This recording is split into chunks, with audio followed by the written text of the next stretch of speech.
Good evening, everyone. Good evening. All right.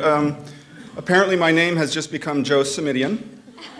I am a rather important local public official. If you have any parking tickets that need to be managed, zoning issues, as long as they're not city-specific, I'm happy to help. I have sidewalk office hours 2 or 3 times a month, and you'll often find an insert from me in the Mountain View Voice. All right. No, actually, seriously, my name is Kevin Boer, and somehow I find myself the chair of the Human Relations Commission this year, much to the chagrin of my fellow commissioners, especially Commissioner Malik. That's an inside joke. All right, so this is an official agendized Brown Act, whatever-ish meeting. So I have to call roll call of the commissioners and make sure we have a quorum. Linda, Serge, Kevin, Nicole, here.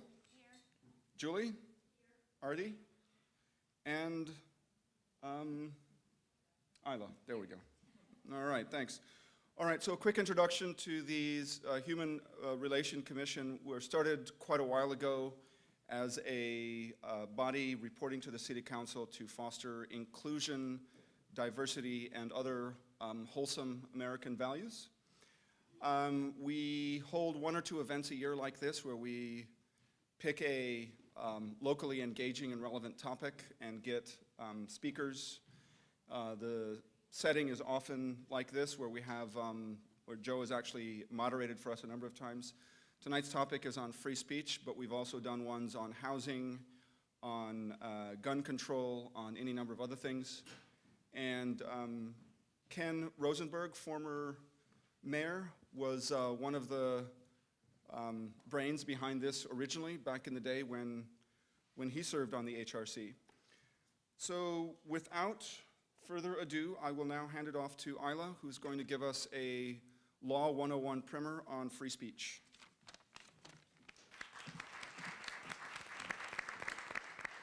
Good evening. Thank you all for being here. It's a Wednesday night in the evening, and it's not lost on me that there's a lot of other things pulling at your time, so thank you for making the time to be here.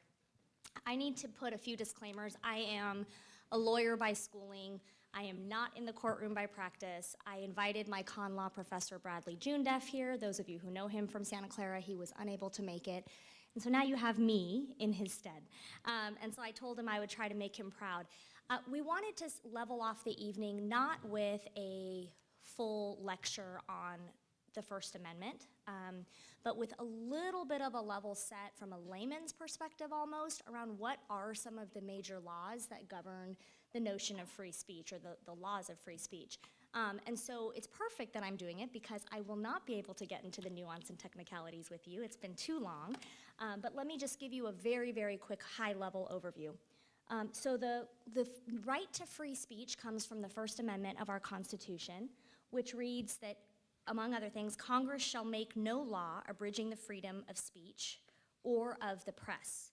And so basically, in layman's terms, this basically suggests that the government cannot suppress speech, which over time has been expanded to include different kinds of expressions as forms of speech of its citizenry or its press. Next slide, please. But that right to free speech has its limitations. Several limitations is that the law suggests that there are no protections on the right to free speech for these 3 things: obscenity, child pornography, or fighting words later defined as true threats or true threats. Obscenity is work or pornography that depicts or describes patently offensive, hardcore sexual conduct. That comes out of a Miller case in 1973. Child pornography, the definition is that it depicts sexual conduct by children and cannot even have that child pornography in the space of your private home or private setting. That came in 1982. And fighting words and true threats are essentially you can't incite violence. And the true threat expansion came in 2003, Virginia v. Black, where people were using burning flags as a form of intimidating other people. So the notion says, yep, you can have a right to free speech, you can express yourself the way that you want, but not if it's going to basically incite violence, be child pornography, or be obscene. Next slide. There are also some limited, it's not full protection, there's some regulations that can happen for commercial speech, so think advertisements. It's the reason why there might be extra disclosures on our medical ads that you see or other kinds of ads. Defamation, you basically can't lie about people in print or otherwise that would cause damage to their reputation. Speech that may be harmful to children, and the law cites that there's a compelling interest in protecting children's physical and psychological well-being of indecent language. And so a lot of this has been battled out by the FCC around things that can be said on TV and radio during the time when children might be in the audience. So this has been things that have battled from 1978 to 2009 around words or expressions that might be said on primetime TV but not late night. And I think one of the things that will come up today is how does this change during social media and internet or TiVoed, or not TiVoed, direct TV on demand where children can be an audience in lots of different times and places. And then the last place is public employees. And so I know we have a lot of public employees in the audience today. The Pickering case in 1968 says that the government can regulate and has an interest in regulating its own employees. And in certain circumstances, they are allowed to speak as a personal citizen when talking about matters of public concern. And last but not least, there are certain protections that free speech can be limited by certain regulations on the time of the speech.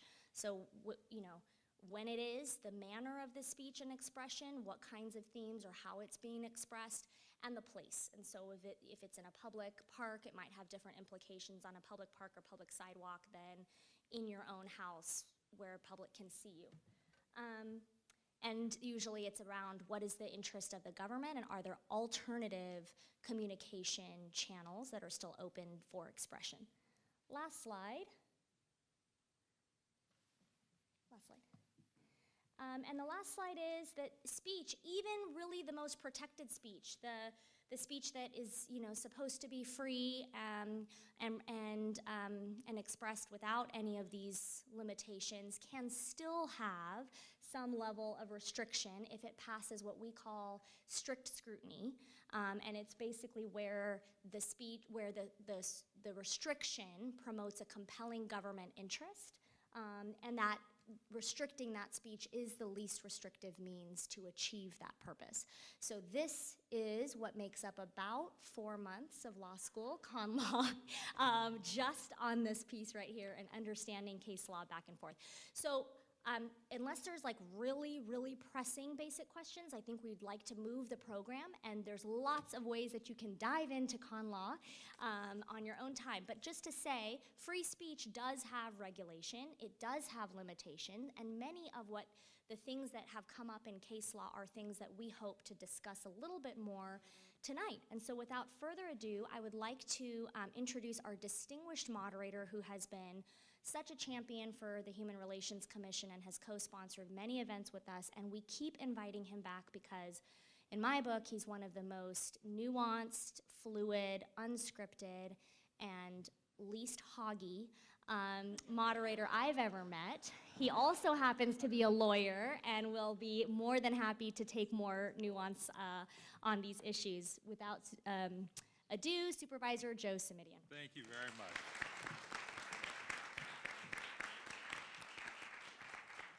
Well, I only wish my wife had been here to hear that. Thank you. That's good. And could we give one more round of applause to Professor Ayla Malik tonight? There you go. Thank you. Thank you all very, very much for being here. I think this is going to be a fabulous conversation. I've had a chance to get to know the panelists, some of whom I have known for a while, some of whom I've just gotten to know in the last couple of weeks. And I'm going to introduce them in just a moment. But first, what I'd like to do is ask you all to take a minute to introduce yourself to somebody you're seated next to, since that's one of the benefits of these opportunities is that we get it. So if you don't know the person seated right next to you, then turn to them and say hello.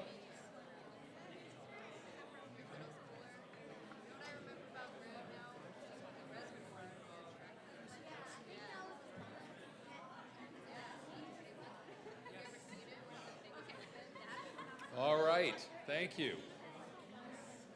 I should have known that Mountain View was that friendly a city, so that's what we get.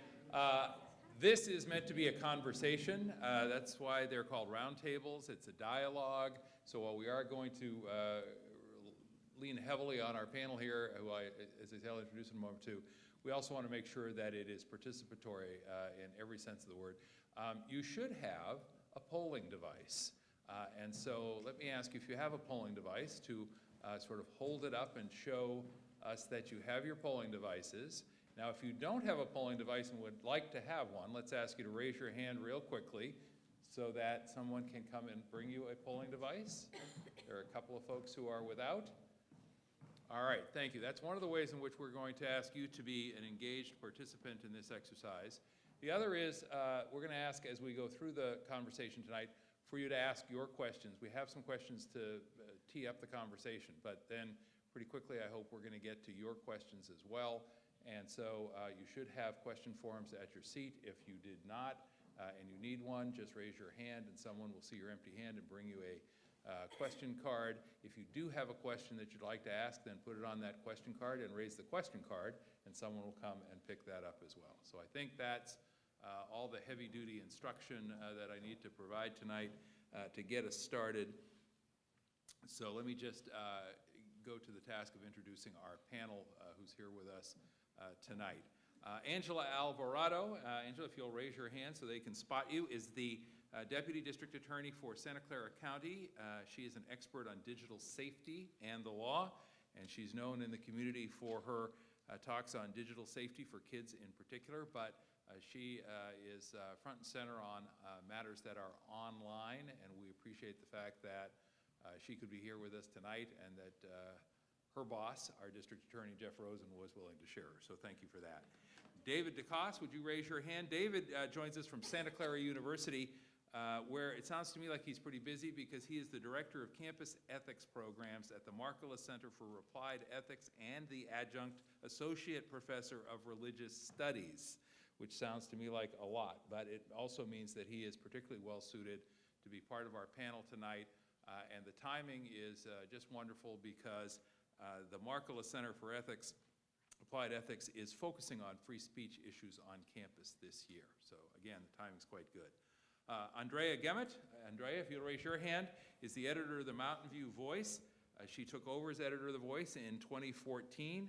She also manages their online content. And just for those of you who are wondering, yes, she is going to get a question about the comment boards and how those work. So that question is coming, and I think she's expecting it. And then Joe Scherer. Joe is the CEO of Greenfire, and he's got some interesting recent experience he can share with us. He delved into the free speech debate in a very sort of up-close and personal way when he attended some of the UC Berkeley protests involving Milo Yiannopoulos. Joe had a sign advocating Milo Yiannopoulos' free speech rights, and we're going to hear about how that turned out in a few minutes. So please join me in giving a round of applause to our panelists. And I'm gonna begin by just sort of saying, as you heard, the First Amendment to the Constitution provides for free speech, but it's not absolute and it's not black and white. And I think this is an interesting matter because if I ask somebody in the audience, what's the Eighth Amendment, what's the Sixth Amendment, I think the folks who aren't con law students or professors would shrug their shoulders. But if I asked about the First Amendment, almost everybody in the room is likely to have some notion of what that's about and why it's important to them. As you heard from Isla, there's case law and precedent that looks at the context and the type of speech to determine what is or isn't lawful. And this is really not meant to be a law school seminar. The topic tonight is free speech. How far is too far? And that's really the focal point of the conversation we'd like to have tonight. So I'm going to just jump right in and say, I'm hoping that what we're going to look at, panelists, is sort of the 21st century real-world conditions and circumstances that have some impact on the whole notion of free speech. So we could be talking about the culture. Does being an American mean we look at free speech differently than we might in other cultures. If we were from the United Kingdom, or we were from China, or some other country, would that be different? What does our culture say or mean or inform the debate about with respect to free speech and how we see it? Does the forum matter? Isla referenced this earlier. In other words, the place where the free speech is happening. I'm sure nobody in this group, but some people occasionally tell me they use salty language. Maybe it's different at home than it is at the office, than it would be at a city council meeting. Does the forum matter? Should it matter? How about the speaker? Do we have different rules for different speakers? Should the free speech rights of somebody sitting in the front row be any different than the free speech rights of, I don't know, let's just say the President of the United States, whoever he or she might happen to be, or a national celebrity, a movie star, a pop performer? And then what about the type of speech? Does it matter how the speech is disseminated? So it used to be that if you read the Mountain View Voice, you read the Mountain View, and I'm sure you did, that you read the Mountain View Voice in print. Now you can read the Mountain View Voice online. Now, instead of a handful of letters to the editor, there's a comment board, as I referenced earlier. Does it matter? Does it change the impact? These are all topics and questions that I hope we will delve into in just a matter of minutes. But I want to begin with our first polling question, which you can answer and our panelists can discuss. And so here's the first polling question, and I think we're going to pop it right up, and here's the instructions. So to set up your polling device, you see, hit the channel button, enter, that's 2-5, not 2 through 5, yes? Correct. Okay. And then the light should be blinking green once your device is active. Now we're in a technology hub here, so I'm counting on you to get this right, okay? And if we have new arrivals, by the way, please feel free to just walk right in and find an empty seat. There are plenty on either side. Basically hit 25. All right. Yep, it's active. I need a little of that Jeopardy music right now to pass the moment or two.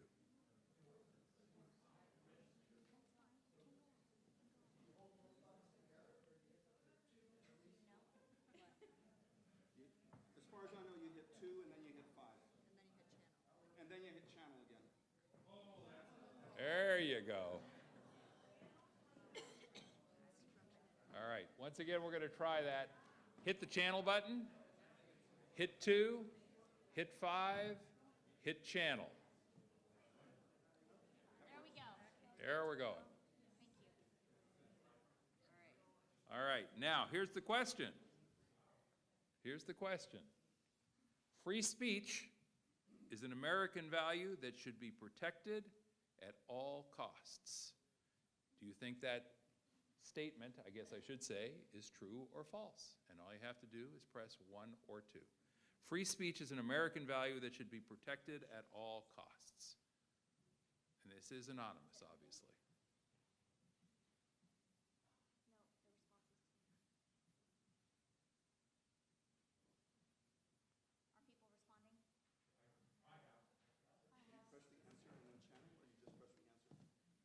We're going to take a brief moment for some technical assistance. No one's responding. It's not accepting the responses.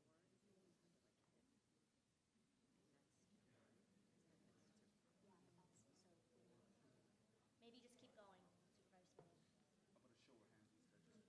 We could just do a quick show of hands, although that kind of defeats the anonymity function, doesn't it? Close your eyes. All right, there you go. All right, we're gonna ask that question again in a minute, but we're gonna go ahead and start with the panel and ask the panel, what do you think? And let me just ask, is free speech an American value that should be protected at all costs? David, where do you want to start? My answer is yes, true. I think that it is, to to me, not only a distinctly American value, but I actually think the world has sort of, at least in terms of human rights laws, come to appreciate it as a universal value. I think it needs to be protected today. I don't think that on the sort of constitutional level, the First Amendment, I think, speaks for itself. I don't think we need correction there. I think the challenges of it right now are, in a sense, law pertaining to platforms like Twitter, Google, and those matters. I think there's some very decisive questions that are going on there that pertain to this issue. I think also culturally, there's a great challenge here coming from a university, whether it's sort of from the left and a sort of tendency to try to shut down speech that is thought to be oppressive or microaggressions and things of that nature, or on the right, where I think in many respects freedom, the notion of freedom, has become unhinged from a notion of responsibility. We need to recover the full meaning of freedom of speech in a cultural sense. I think that's one of our great challenges, which will be, in effect, protecting freedom of speech if we do that. You know, I couldn't help but notice the phrase here, "at all costs." Apparently the group here had the same reaction. How far should we go? What if the free speech is going to incite violence, for example? Or we know that it's likely to incite violence. What if the free speech is patently and understandably and reasonably hurtful to someone? Not necessarily unsafe, but hurtful. David, what do you think? Well, I think it seems to me we have the constitutional sort of tradition, and I'll let the lawyers speak more to this, but to protect against speech that may sort of immediately be disposed to incite violence. But speech that's hurtful, I think that's where we need to reconnect speech to responsibility. But as a matter, I don't think we should prohibit free speech. I think we need to foster a culture of more responsible speech. Angela, you do a lot of work online and you do a lot of work that involves kids. What's your notion about this distinction between prohibited and yet or allowed, but allowed with some expectation of responsibility when we know that people don't always act responsibly?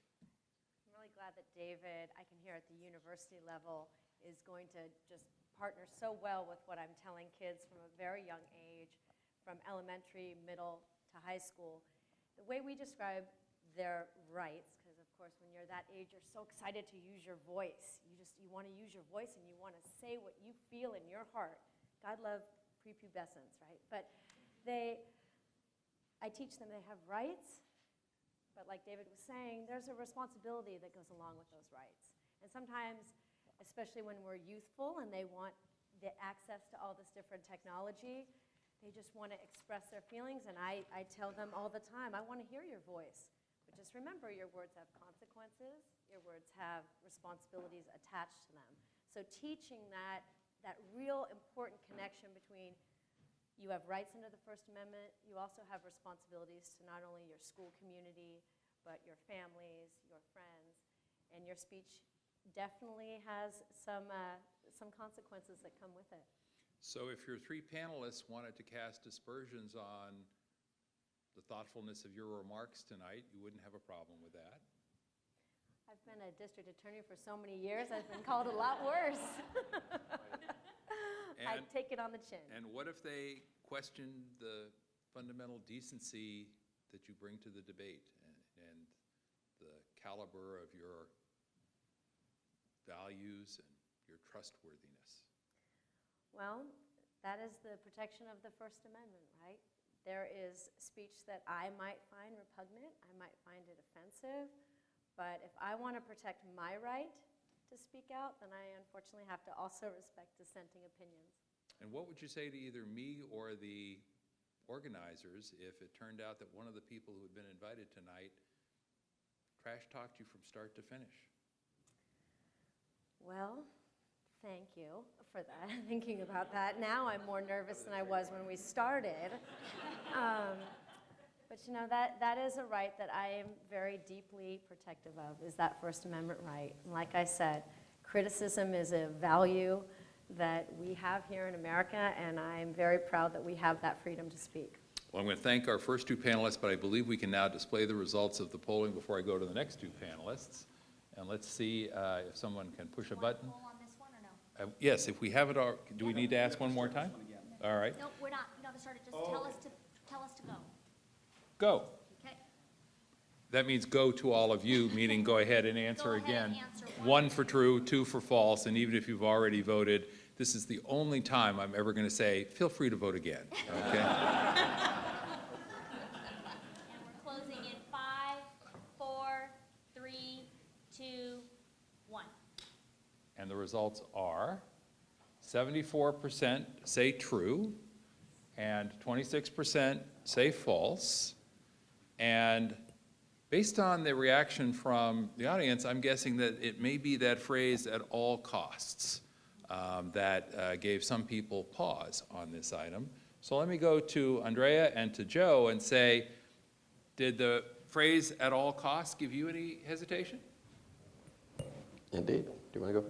Sure, I'll go first. I guess in journalism, we like the broadest possible definition of the First Amendment and free speech rights.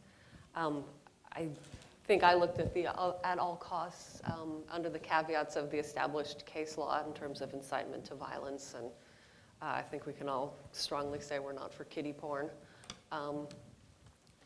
But I think that the cornerstone of our democracy is the ability to speak out honestly and sometimes unpleasantly about anything. One person's repugnant speech 20 years, 30 years down the road could be everybody's new truth. Just because it's not popular or comfortable or nice doesn't mean it should be squelched. And I think I certainly wouldn't want to trade places with whatever passes for the media in North Korea or currently Russia, honestly. I think it does need to be protected and cherished. There's a reason why it's the very first in the Bill of Rights. It does sound, though, like you're making the distinction between what you can print, what you should be able to print, but what you think you ought to print.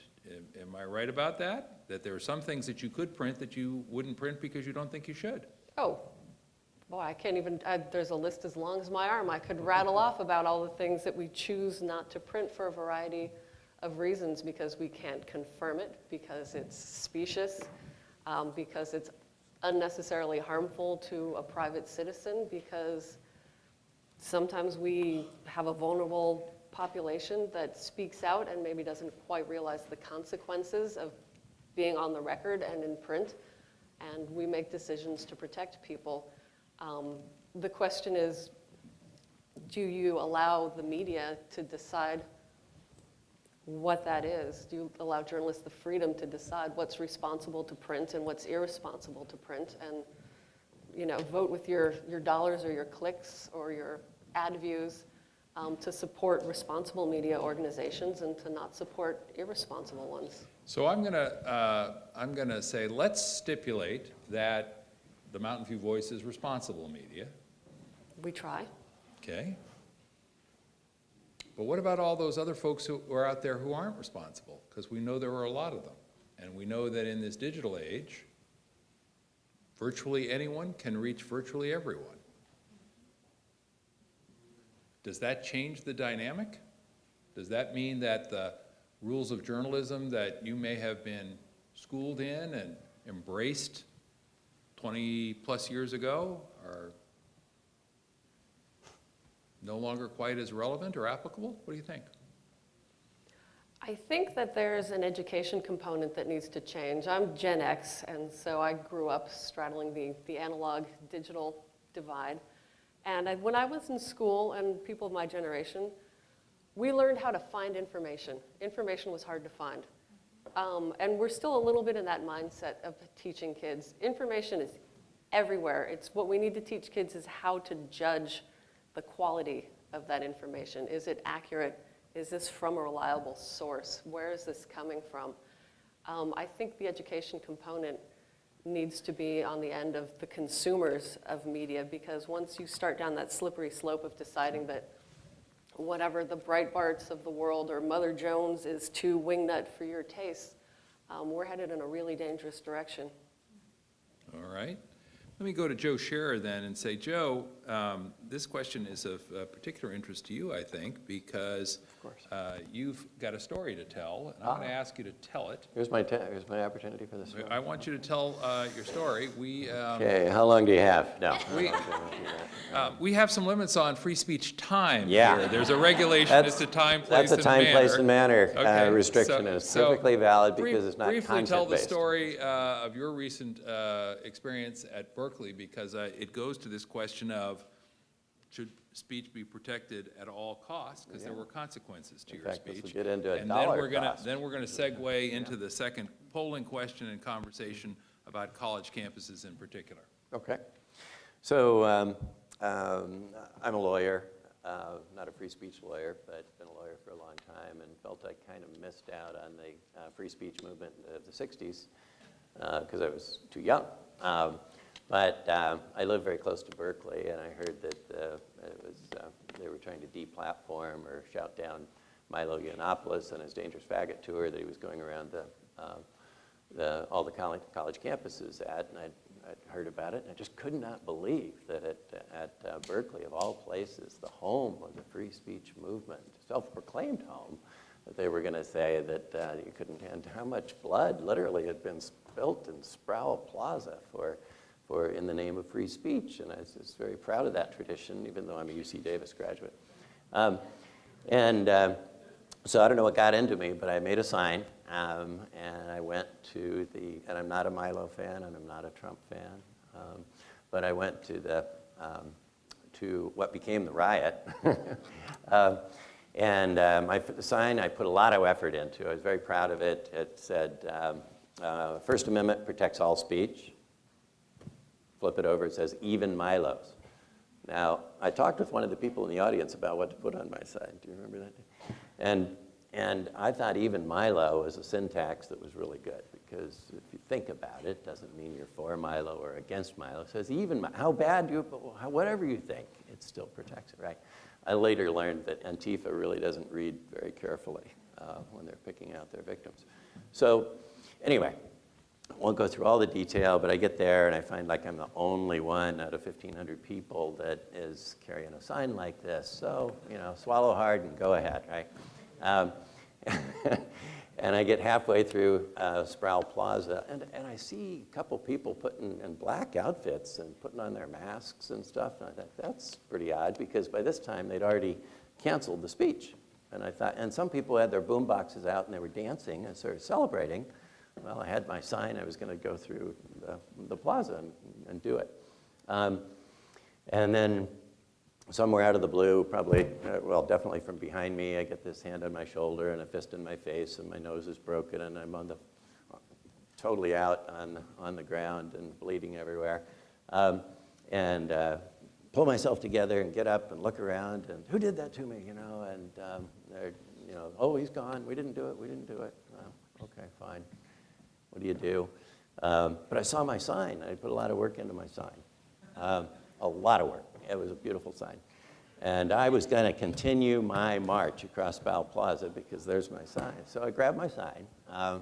That was a mistake, too, because, and I think Berkeley said, oh, students weren't involved, but they sure looked like students, a couple of groups who really had to rip apart my sign.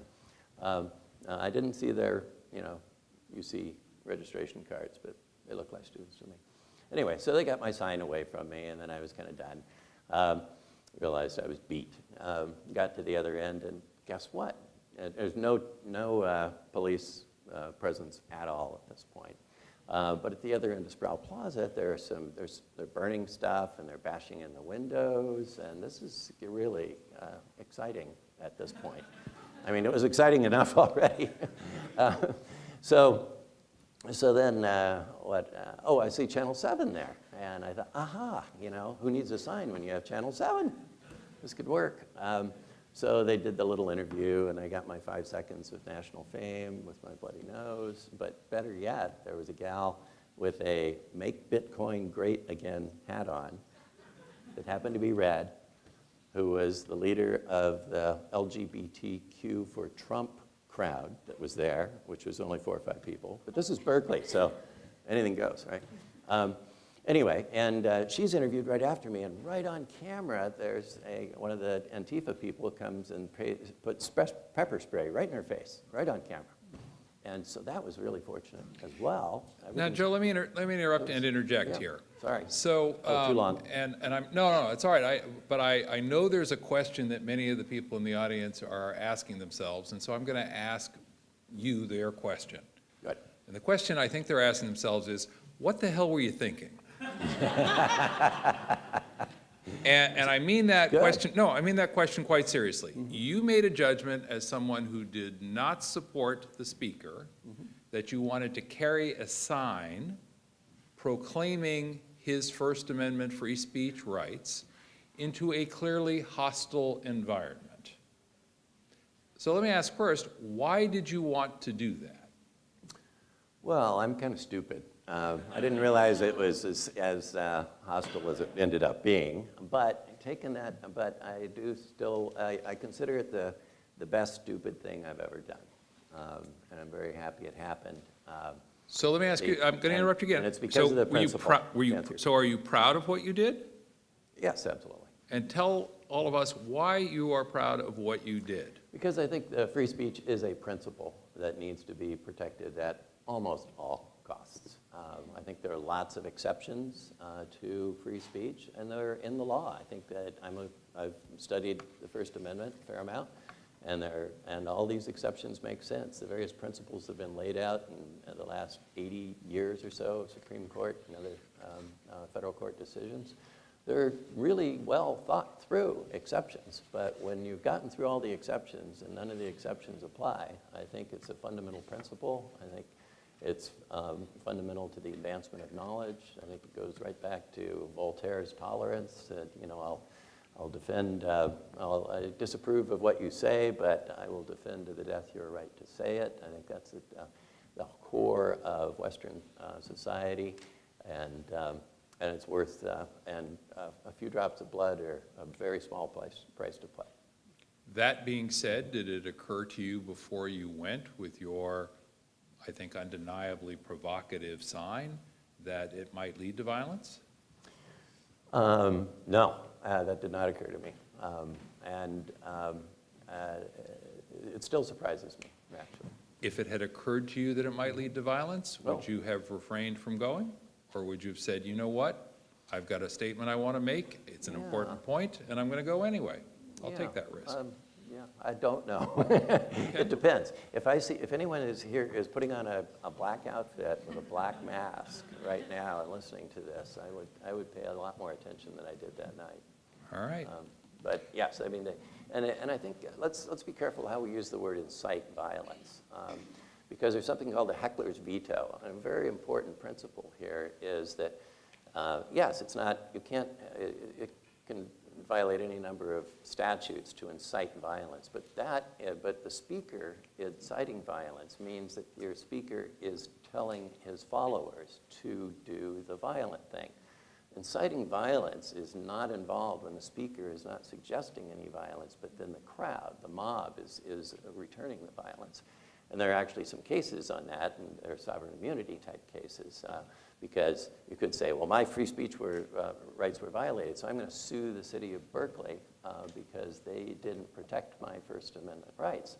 And there's a Supreme Court case from 1951 called Feiner, where they say, no, first there's a sovereign immunity issue, meaning you can't sue the police for something as stupid as I did, right?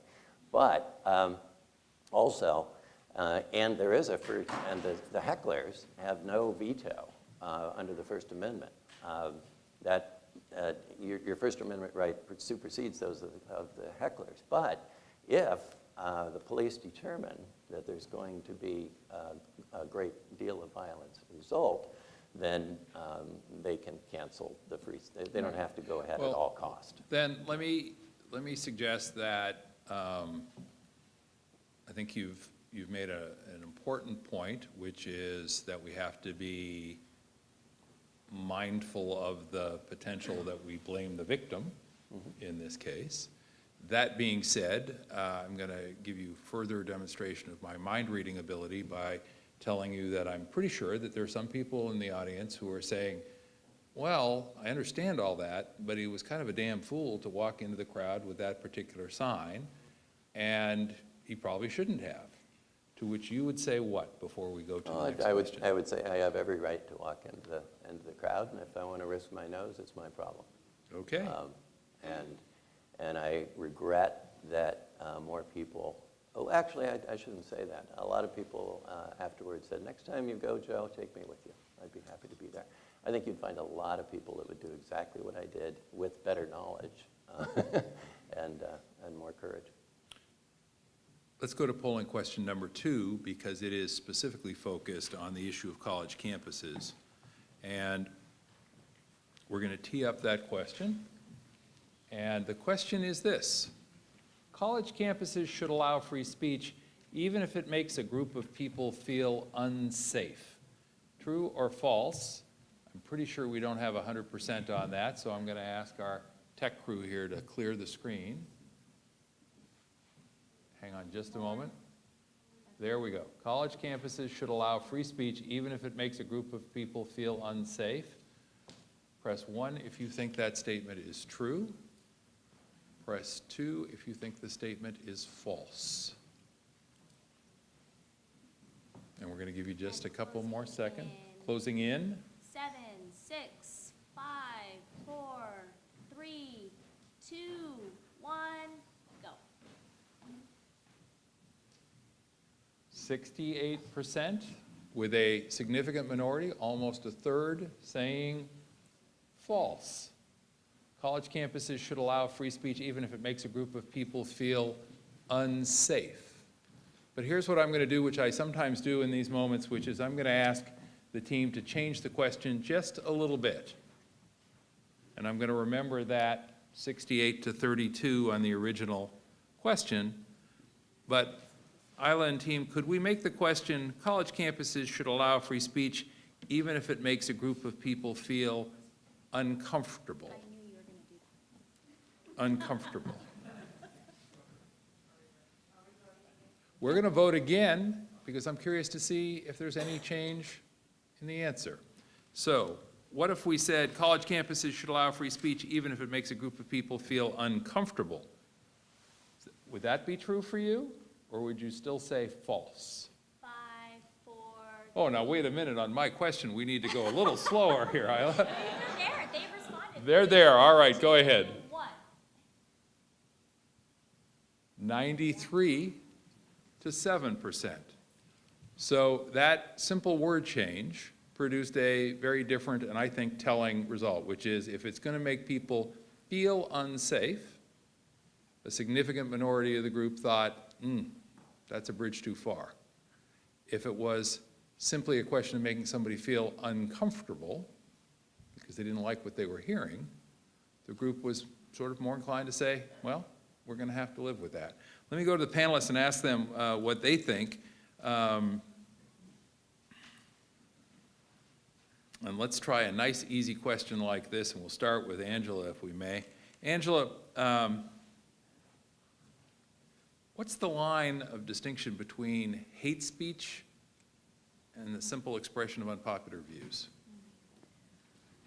Well, the difference between hate speech, of course, is speech that's designed to intimidate or injure or make a person feel that they're actually in threat of their safety being harmed. Is that a legal definition? Well, that's actually a very good question because we have hate crimes and hate speech. And this is a very fluid definition because the hate crime statute really is threatening someone on the base of a protected class. You are threatening them so they feel that there is an immediate threat to their personal safety, and that threat can be carried out. So when we are dealing with, for example, these things that happen on campus where someone will post something and they'll say this is a hate crime, well, this might not be a hate crime. It doesn't mean it's not hate speech, but the First Amendment affords such a big luxury to speech, and in particular, also some hate speech. But hate crime is a very different category. All right, let's take it to the campus, David DeCoste, and there you are at Santa Clara University. Do you all try and distinguish between hate speech and the simple expression of unpopular views? And if so, how do you make that distinction? Well, I mean, this is a real challenge. We have had very concrete challenges about this at Santa Clara. And it's been a very painful sort of time on campus to deal with these matters. Just want to say by way of background, I think a lot of this is happening now in one way. We've got the political climate. More positively put, I think we just have a much more diverse society. And so I think there are ways of speaking inadvertently often that are offensive, that people hear. But I kind of view that as we're struggling to figure out how to talk to each other in an increasingly diverse society. That is coupled with what is much more overt and intentional, deeply disrespectful language. I think I would say that at Santa Clara, at universities, the presumption has to be so strongly in favor of freedom of speech and freedom of expression.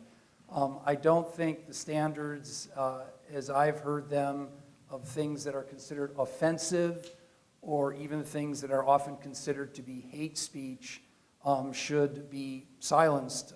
And I actually think that there are pretty serious problems with some of the kind of even the philosophical frameworks that people bring when they say that kind of speech should be silenced.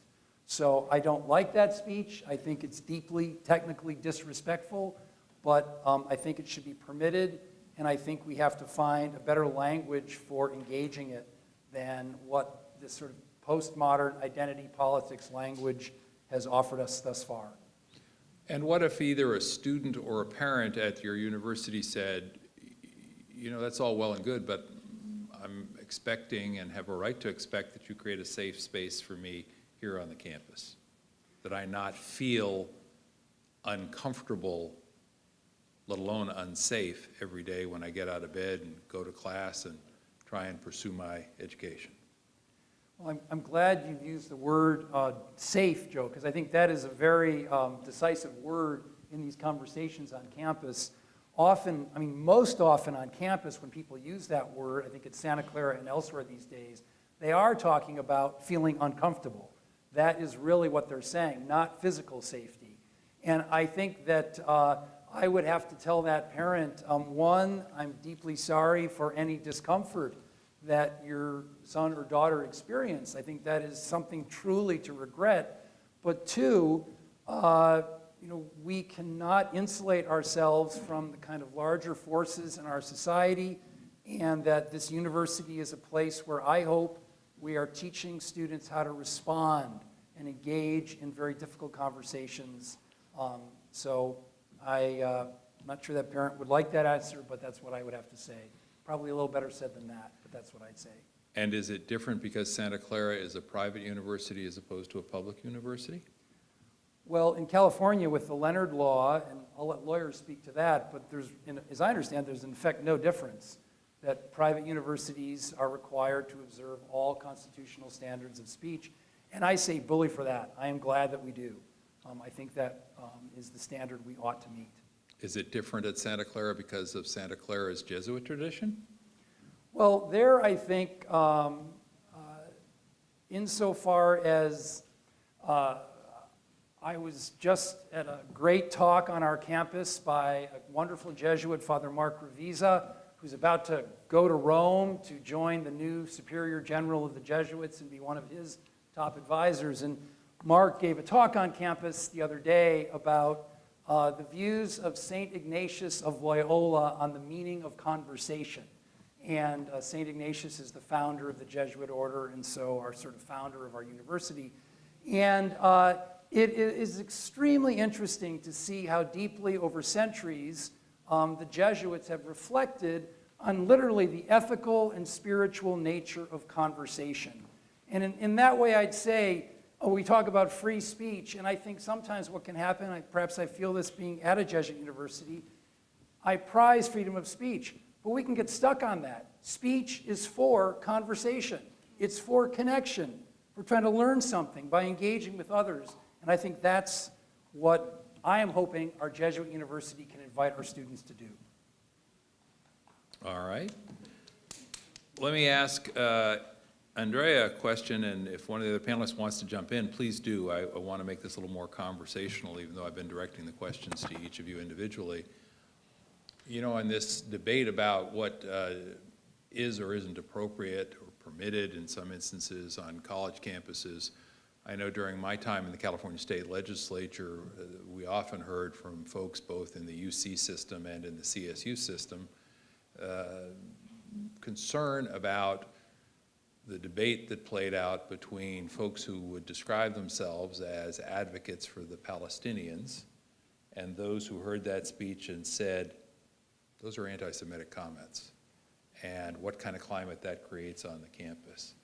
Andrea, you got a way to parse that debate? When does advocacy for one group turn into hostile or even hate speech regarding another group? Wow, you threw me right into peace in the Middle East. Thank you. If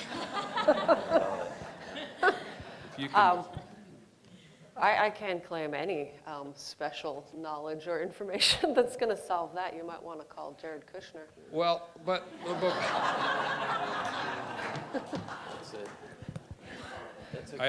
I'm sure you didn't mean that to be your phone a friend, Andrea. But No, but no. let me just ask the question a different way, which is, so you have a forum at the paper, and in that forum, people express a wide range of views, and some of them would say, look, I'm just making a case on behalf of people who I think are getting the raw end of the deal, and others would say, no, actually, that's not what you're doing. You're making comments and casting aspersions in a way that's inherently anti-Semitic. How would you mediate that? If you thought I was going to let you away from this question, you were really kidding yourselves, by the way. How would you mediate that within the four corners of your page or the limitless boundaries of the online presence? Oh, wow. Well, you know, let me reframe this in a personal way just Please. for a minute. I've been married into a Chinese-American family for a long time, and one of my husband's uncles made a comment about. And that was one of your singular husbands. This not, is my only husband. Okay, thank you, because it was my one of only your husband. husband's uncles. The All only right. one, the one and only. And, you know, one of his uncles mentioned, you know, something about, somebody said something that he thought he heard the word white racist, and he said, well, what other kind is there? And that was a tricky, I think that's maybe not quite peace in the Middle East, but that was a tricky one to get into. I think that anybody who belongs to a traditionally oppressed group has cause to be sensitive and upset and feel slights. That doesn't mean that they're 100% perfect or that the group that they feel is oppressing them is also without its own flaws and oversights and blind spots. So I think there's a lot of uncomfortable conversations about Israel and Palestine or any similar sort of things that go on college campuses. And the enthusiasm of youth maybe doesn't always make it as respectful as it could be. But I think like anything else, you have to allow, say, criticism about certain aspects of a country like Israel in the context of treatment of neighbors and other people, and it's uncomfortable, and it can be a dog whistle to other people signaling that they're being anti-Semitic or unfair. But I think that there is a real conversation that can be had respectfully. And so I don't think you can shut down a conversation entirely just because it's treading on some dangerous ground. In terms of the newspaper forum and on the online world, that's a tough one. We have a couple of rules. One is as soon as the first person who brings up Hitler or Donald Trump on a completely unrelated thread, that conversation is over. It's just hit the wall, walk away from it. It's not going to go anywhere productive. And we get a lot of, I feel like I'm veering off topic here, just on the topic of the online discussion threads and the conversations that go on. I think it's fine to have uncomfortable conversations, that people are challenged in their views. That's how we learn. That's what should go on college campuses. If you go to college and you don't have your views challenged, what are you doing there? Well, I want to come back to that point in just a minute, but let's stay on the online threads for a minute and the comment boards. So the Voices, I recall, is owned by Embarcadero Media or Embarcadero Publishing, and it's the policy of Embarcadero to permit anonymous comment, yes? Yes, it's not encouraged, but it is allowed.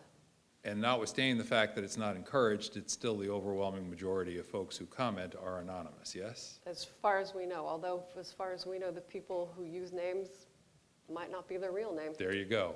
So what's interesting to me as someone who occasionally views those comments is that some of them are pretty, I'll say, snarky, for lack of a better technical phrase. And then every now and again, after reading something that's really pretty strident, I think would be a fair characterization, there'll also be a comment that says post deleted, objectionable content. What is it that you're deleting? What's the criteria that you use? Because you've made a judgment, someone's made a judgment there at some point that we're going to, the paper's not going to allow that comment, even though, as you suggested earlier, as a newspaper, you're sort of fundamentally committed to free speech. And even though some of the things that are permitted are relatively edgy, for lack of a better phrase. So what's being deleted and what's the criteria?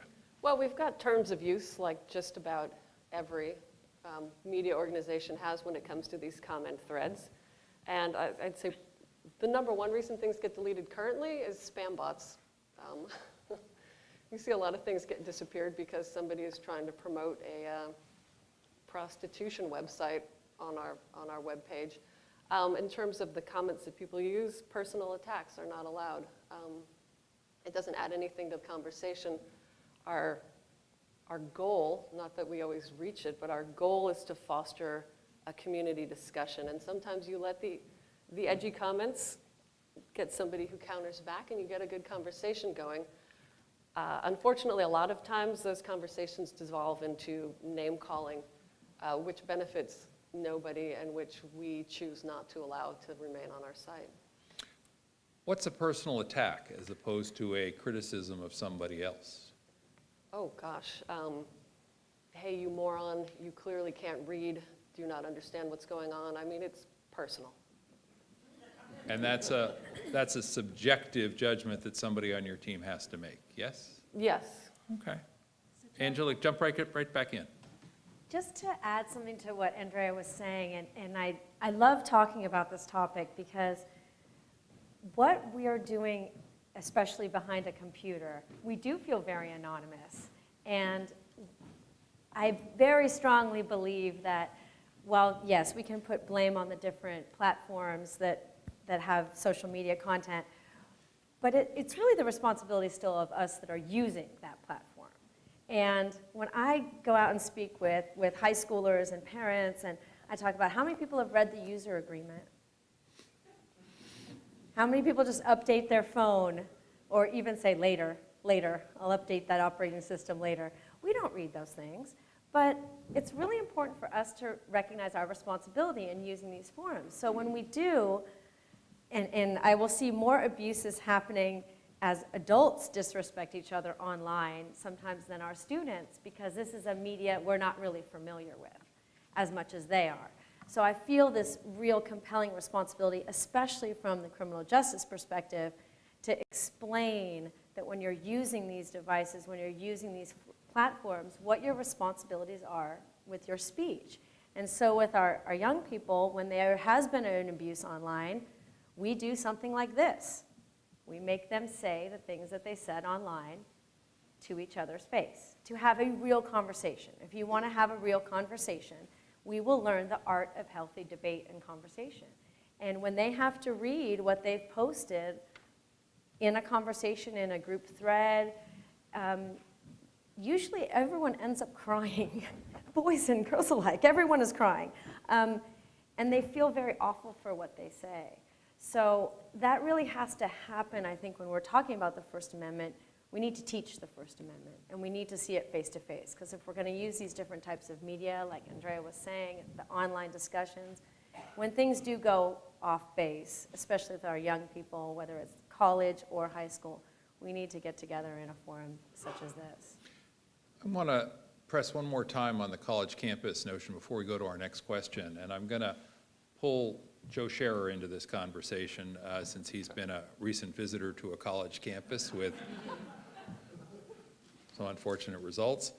Joe, you heard what David said, and it's not that I'm trying to foment trouble here, I'm just trying to foster the lively conversation. Somewhere. So you heard what he said about sort of, you know, the kind of environment that you try and create on a college campus, and that in fact is in some respects hoped for as part of the process of learning, thinking, growing, challenging your own ideas.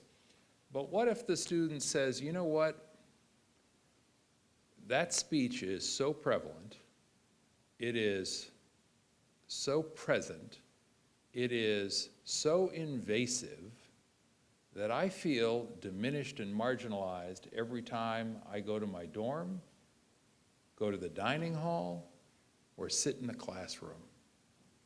And I really can't function and learn and grow if people are permitted to use disparaging terms about my race or my ethnicity or my sexual orientation or my heritage or my religion. What happens then? Do we say, well, that's protected speech and we want to protect it at all costs, and you know, as long as no one crosses a legal line, that's unfortunate, but it's the price we pay? Hate speech is abominable, I agree. But I think the First Amendment nevertheless protects it. And it's actually quite clear. The cases are not, the courts just do not go to protect hate speech. And this is one of the questions I've been thinking about. And a lot of it is based on this idea of harm, and that violence, words can create violence. And there's a study that I think may have been one of the main ones that got this started. It happened after the Berkeley riot as well, that words are violence. The things they were saying on campus, even though he never, didn't even get to speak, they were nevertheless they were going to be violent, and words are violence. And there's Lisa Feldman Barrett did a very prominent research study, and what she determined is that words can cause stress, okay? Prolonged stress can cause physical harm, okay? Short-term stress actually tends to provide education and benefit, but long-term stress does provide harm. And therefore, and this is kind of the underpinning of the basic concept, that therefore, words are violence. But if you take that just one step further and substitute instead of words, homework, you get the same result, right? Homework causes stress. Homework, prolonged homework, can cause harm. And yet, homework is not violence, all right? So that whole idea that somehow these things are happening in the world and they're causing me stress, and I'm sorry, but if you're in college, it's time to stop being a snowflake. And I actually had this discussion with my daughter, and one of the reasons I got interested in free speech was she was saying, well, what if people are uncomfortable? Back to the unsafe and uncomfortable concept. What if they're uncomfortable? I said, well, I hope you're going to college and you're going to be uncomfortable, because if you're not, I don't want to pay the tuition anymore. All right, Joe Scherer, I'm going to make you the Dean of Students for right. just a minute. And then I'm going to go to David DeCoste, who's not going to escape this conversation. And I'm going to give you what in Isla's law school days would have been known as a hypothetical. And here's the hypothetical. We've got a student dorm, which is owned and operated by the university. And in that student dorm, there is a residential suite.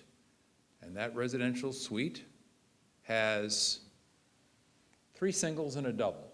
and a bathroom that serves those 5 college students. One of the 5 students who's in a single is African American. The rest are Caucasian. One of the Caucasian students goes out to the common area and posts a Confederate flag on the wall. Is he within his rights to do that in the common area, which is shared by the 5 students? Should the university step in? You're the dean of students now. I'm the dean of students? You're the dean of I'd students. much prefer David to answer this question. I don't know what the typical So when the rules are on student campus, or the but student's family comes to you and says, look, this is patently racist. There's no way in the world that my kid should be forced to be in a suite with a Confederate flag up on the wall. What do you say? And I'm going to have a little back and forth now. I'm going to say, I'm guessing you're not going to say, well, don't be a snowflake. What are you going to say? I'm probably going to say that, no, there's not a remedy for every wrong that the university can address in a disciplinary way. Now, I think the university can do a lot of things, and indeed there are inclusivity speakers, and I don't know if you people are following it, but Lindsay Shepard was at Wilfrid Laurier University, and they have a whole department devoted to what can be said and not to be said, and so I think it's fair enough to have those people intervene in the situation and try to work something out. But ultimately, I think a probationary or a penalty for the exercise of free speech is usually overkill in those situations. What if the dean of students, what if you were the dean of students and the kid said, well, I'll tell you what, if he wants to put it up in his own room, that's one thing, but making me see it in the common area is another. You ought to tell him to put it in his own room. Sounds like a good point that David will deal with next. All right.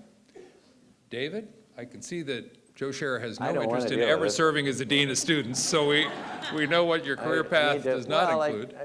As dean of students, I have a great relationship with the ethics department.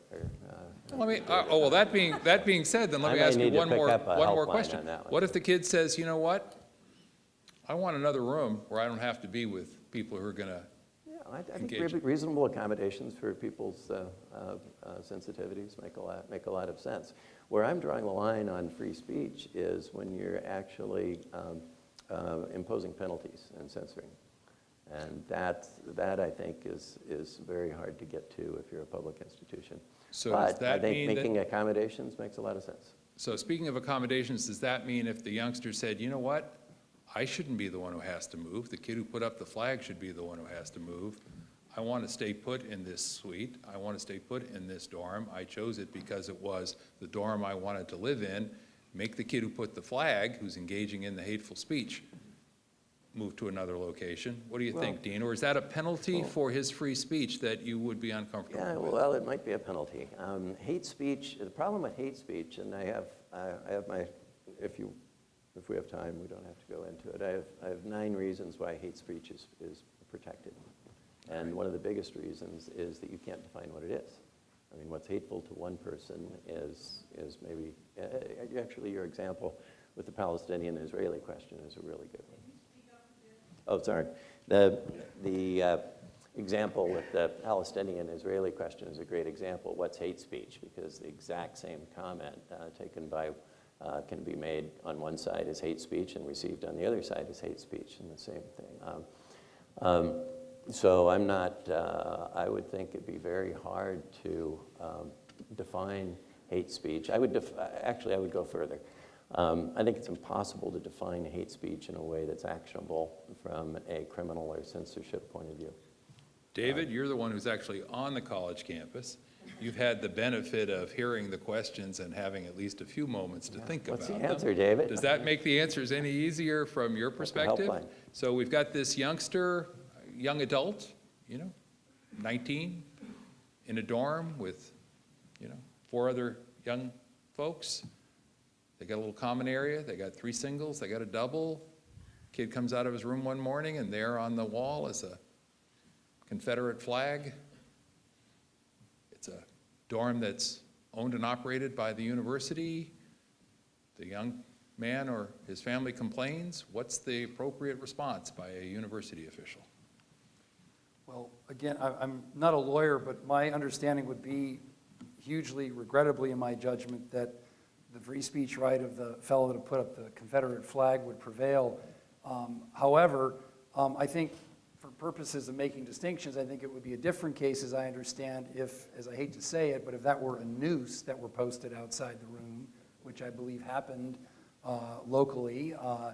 And I think that if I were the dean, I would call in that guy and read him the bleeping riot act who put up the Confederate flag for how utterly disrespectful that is.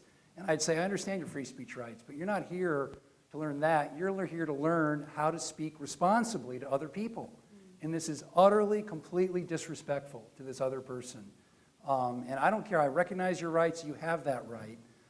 But I would definitely read that guy the riot act for doing that.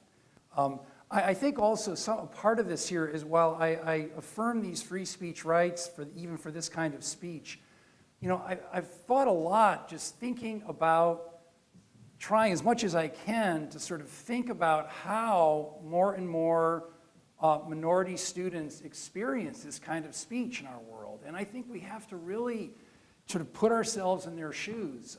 Even if I affirm the sort of primacy of the free speech rights, it is like deeply alienating to be hearing all sorts of things kind of flying at you because you're African American, you're Latino, you're gay, you're transgender, whatever it is. And I think for those of us who affirm free speech rights and their primacy, we have to be very honest about that and face the actual pain that kind of speech causes, and be real about that.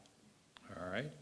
Let's go to our next polling question because, you know, I'm finding these provocative and helpful in terms of the questions. And the next one is a hypothetical, which is, for all of you, if there was a prominent leader of some sort in the community who had a viewpoint in complete opposition to yours, and he or she was scheduled to speak at the library, what would you do? Would you show up, listen to the speech? Would you show up with signs showing your disapproval? Would you show up to shut the speaker down if you could? Would you attend a protest rally somewhere else to communicate your displeasure? Or would you just do nothing and ignore the event and leave it alone? And we're having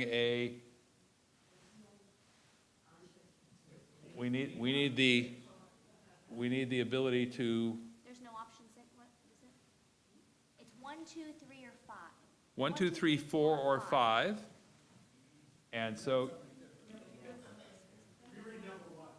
Oh, sorry, Joe, I changed it, sorry. Can you read it from the slide? Ah, forgive me. Sorry. Forgive me. We have a very literate group here, apparently. The first one is, would you try to stop the event from even happening? So if you had a leader who was going to show up and speak at the library, who had a viewpoint, wanted to express an opinion that was totally in opposition to yours, which of these 5 options would you be most likely to choose? Yes. Change one question. There is a very valid request to change this question to have an answer that I would attend and listen. And that is, in fact, or should be, forgive me, I apologize, the question has been changed. So, okay, and let me just say, we got a little free speech going on right now, and that's a good thing. So, here's what I'm going to ask you to do. I'm going to ask you to pick among these 5 that are up there right now, or number 6, which is being typed in behind my back even as we speak. All right? Okay, so we're going to read. One of the first rules of the Civility Roundtable is flexibility is key. Okay? That's flexibility is key. So, here's what we're going to do. We're going to go back to the beginning. We're going to use these now 6 questions. I'm going to assume that you can all read them without me misreading them from an earlier version. I'm going to ask you to pick one of those 6, and then Isla, this is the time when I want you to get me out of this as quickly as you can. Okay, here we go. Let's start with 10. Please Go ahead vote. and vote, please. 10, 9, 8, 7, 6, 5, 4, 3, 2. I see a couple more responses that we usually have. 2 and 1.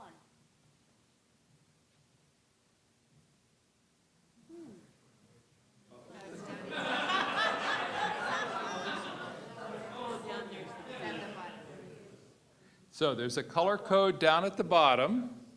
Okay, so 1 per. The light blue one, as I read it, is for answer number 1, try to stop the event from happening, which only 2% of the room indicated would be their preference. Then we go to the, I'll call it orange, and that's 28%. So a little less than a third of the room said, I'll show up with signs expressing disapproval. I'll go, but I'll express my disapproval. Then we get to the, what shall we call that? Purple? Fuchsia? What is that? Help me out, crowd. Purple. Purple. We get to the purple one. And actually, before we get to the blue one, which says 0, which is such a slim one there. Then we get to the purple one, which is where we see 9%. So 0 of you said you would show up to shut the speaker down. I think that's right. Yeah, I think that's right. Then number 4 is the purple one, and that's attend a protest rally elsewhere. Number 5, 30% said do nothing, ignore the event. All right, somebody's speaking. So you don't like what he says, you don't like what she says, just ignore the event. And show up to the event and listen, 30%. So close to a third of the group said, you know what, I'd like to go listen to that opposing point of view and hear what she or he had to say. All right. Now, was there a question that wasn't up there that somebody wanted to add? Yes, we're going to be flexible here. Go ahead.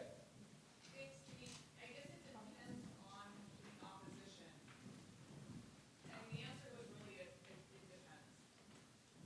Okay. Because there's complete opposition to somebody who has a different viewpoint, and then there's somebody who maybe has an abhorrent different viewpoint. All right. Thank you. All right. Yes. We're back to the definitional difficulties that have been described here already. Let me go to the panel, and I'm just going to ask folks to jump in now that you've all gotten comfortable.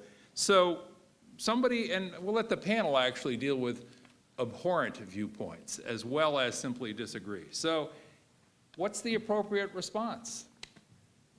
Angela, if you're, a member of the community and there's somebody showing up at the library and she or he is going to advocate a position that you find either at odds with your own values or totally abhorrent, what do you think? How do you view that? Well, I would first ask Joe to make my sign. Okay, because there he you made such a good sign. And I know he's proud of his work. And so you saw how that turned out, so. I would text Joe and I would ask him if he would come with me with a sign. But I feel very passionately that we should be speaking out and we should get this dialogue going. And I will raise my children to use their voice, as we've seen so many young people using their voices, and encourage them to speak out. And so, yes, I would show up and I would be vocal with my opinion. All right. Other panelists? Interrupting the speaker? I wouldn't interrupt the speaker. Okay. I don't like interrupting. This week has been a particularly active week with speaker interruptions. There were 3 on Monday of some prominence, one at Queen's University, another King's College, and this was Huron Brook and Jordan Peterson and I think Summers. All were interrupted on Monday, and one event was canceled. These are all with screaming students, banging on doors and breaking windows and whatnot. So it's very timely, and I wanted to make sure you were on those. not No aware of that. violence because the DA's office wouldn't allow it. Actually. Well, and that brings up a really good point when we have these type of situations, and we talk with law enforcement about this too, because we are trying to have healthy debate that doesn't turn violent, that doesn't turn into vandalism and all these different crimes that can arise from the breakdown of speech, I should say. And how we respond from a law enforcement perspective is really important. We've seen that in many instances throughout the country. Do we show up in riot gear? Do we show up even in SWAT uniforms? How do we respond? Because that sets the tone, right? We all know that. And I think that that's a really tough call for law enforcement. And I don't think we've figured that quite out yet. Yeah. Sorry. Dave, Andrea, what's your take on what to do if somebody shows up to speak who's got either an abhorrent view or a view that is simply opposite your own? I think I'm with the lady who says it depends. I think it depends on the speaker. I think if it's a speaker who has a completely different viewpoint than mine, but is a thoughtful person who's going to give a discussion explaining their point of view, then it's worth listening to. I think if it's one of the Milo Yiannopoulos of the world, that guy's pretty much just a provocateur who, I think a riot is a big win for him, even more than if the speech had gone ahead. And in that case, I feel like the appropriate response is to let him talk to a 3/4 empty room and stay home. It really depends for me, but I definitely don't think it should be shut down. David, any other thoughts on this one? Strongly agree, absolutely not shut it down. I appreciate what Joe has said about what's happened this week. Wasn't aware of all of those, but this is a cancer, in my judgment, on college campuses in the country, that people think they can and ought to shut these talks down. What comes to my mind, among other things, is comments by, I don't know if he's still, but then President Lee Bollinger of Columbia University, when President Ahmadinejad of Iran spoke at Columbia, I think in 2004. Okay, that's Columbia, in the middle of New York City, huge Jewish support at Columbia for Columbia University. And President Bollinger got so much heat for doing that, but he had him come and he spoke. And among other things that Bollinger said about that is he said to be very clear, letting someone speak, being at such a talk, should never be construed as endorsing what that person is saying. And that is a heart of First Amendment thinking, to assume that that is the case. I think that's something we have to keep in mind. All right. I'm going to ask our tech team if they can jump ahead to the 5th question.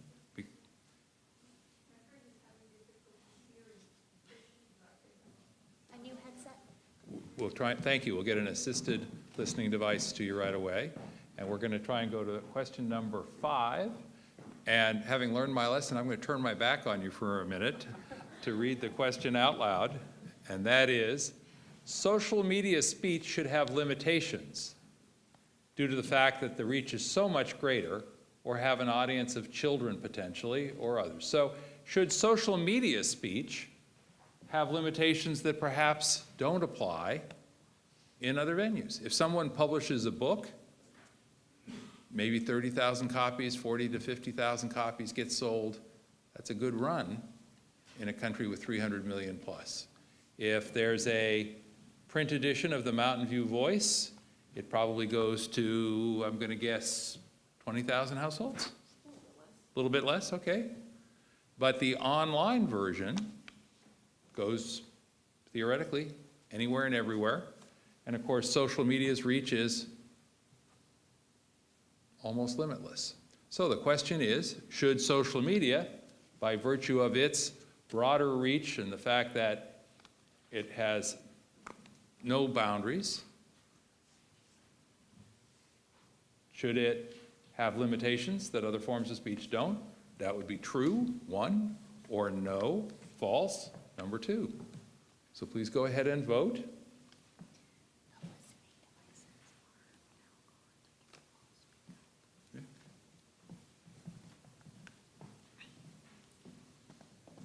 Five, 4, 3, 2, 1.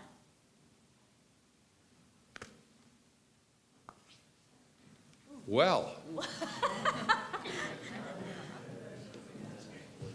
49% say, It's tied.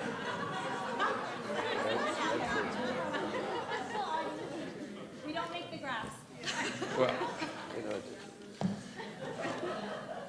49% say that social media should have greater limitations. 51% say false, no. Don't let that bar graph fool you. Oh, now look at all.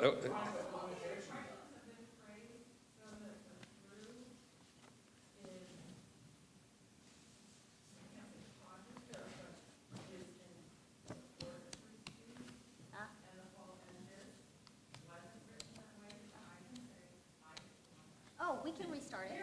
Want to restart that? Well, hang on just a second. Yes, yes, sir.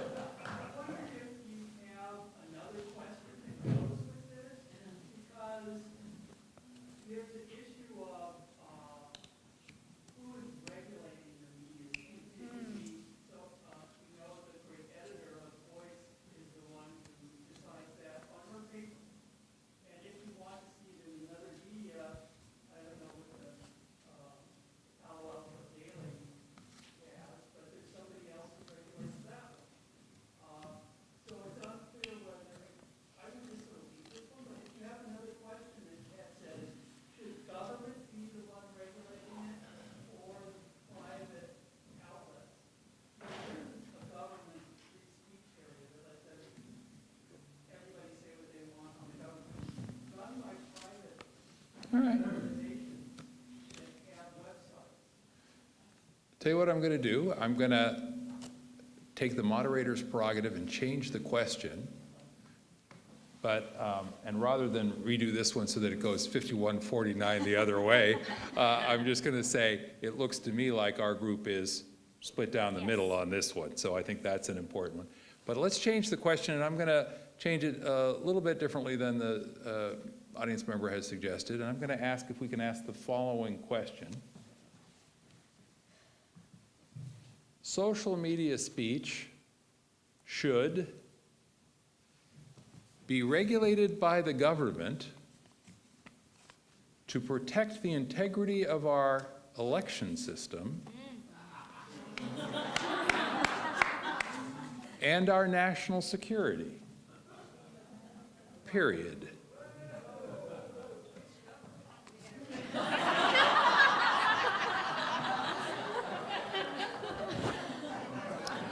And just for the record, since our friends from KMVT are taping and rebroadcasting, that's a question, not a proposal that I want to put to the group. So now let's ask folks to vote again.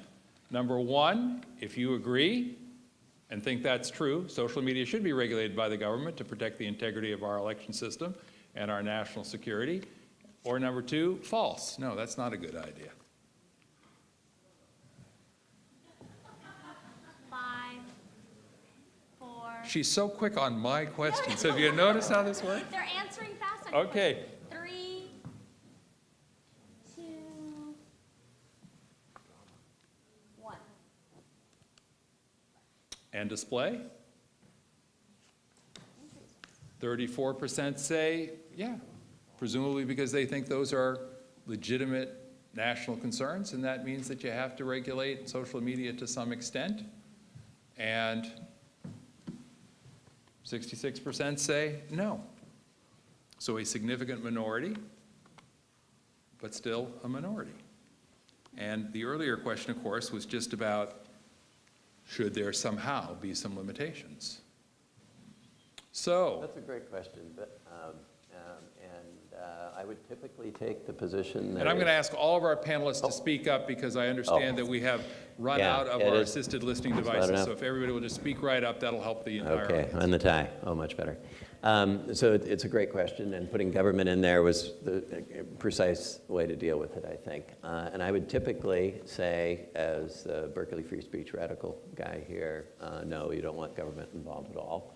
But I would point out as a student of the First Amendment that It is possible to regulate content speech, but it met that standard that was brought up right at the beginning. It has to be a fundamental government interest that's involved, and it has to withstand a strict scrutiny test, such that there's no other alternative, really, than the regulation of the content of the speech.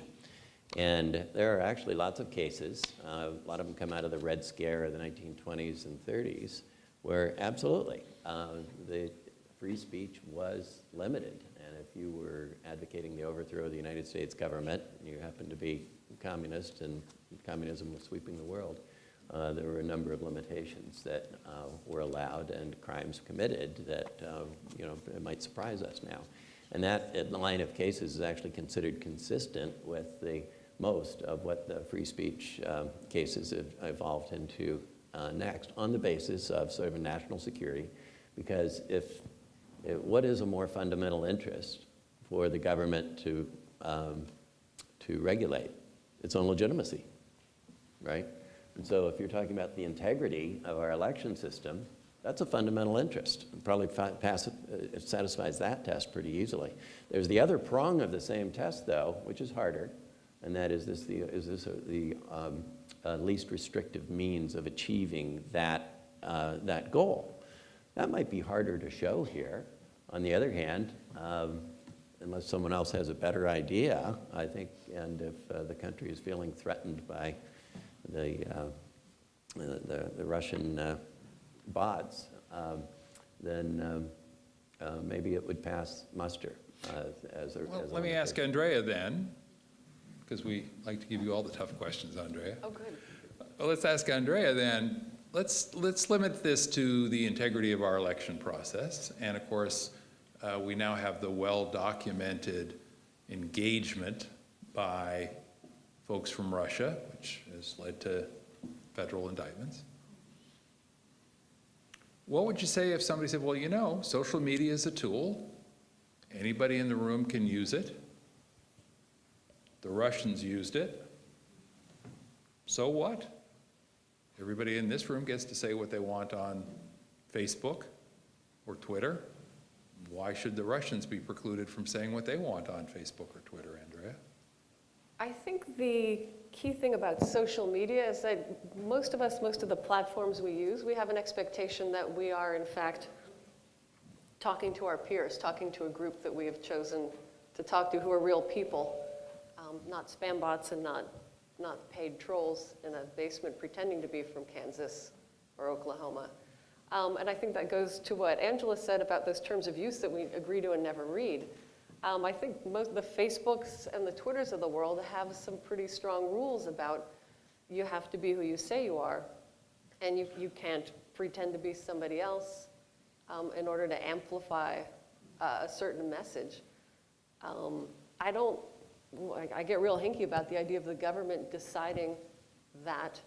I think in America we have more of a tradition of people using the court system to force people to live up to their obligations, their contracts that they have with us, and fulfill their role of needing to monitor and clean up the platforms because they're selling us an expectation that we are sharing our baby pictures and fancy dinners with our friends and loved ones, and that's not being used by someone who's there under false pretenses. Are you making that point with respect to the integrity of the election system, or just in general? I think that's in general. I mean, the election system, Lord, I might as well talk about Palestine and Israel in terms of I think that's kind of a special case, but I totally agree with you in general. I think what you said, it's a slippery slope as to the government's interest in protecting things and protecting itself, and who gets to make that call. But if you change that dynamic a little bit, and we focus more on the national security piece of this, this is a very hotly debated issue within the national security world. Because when we've had these really big, either it's been a mass shooting or it's been something that has been catastrophic with casualties, people want to get into the phones. They want to get into the social media pages. They want to get into these.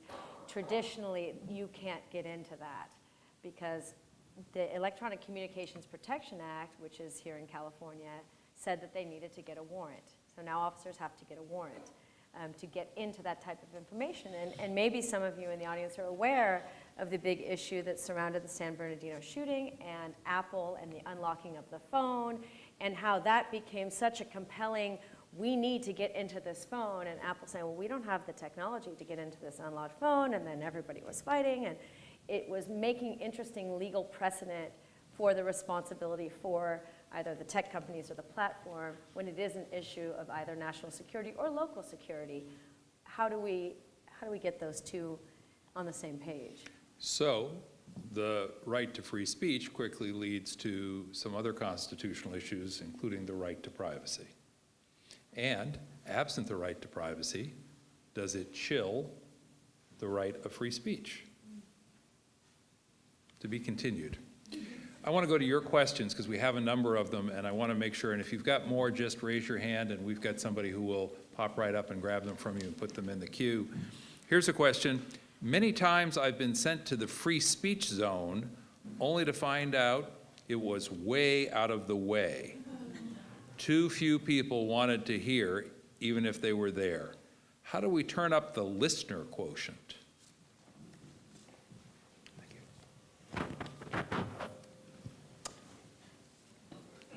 Don't all jump at once.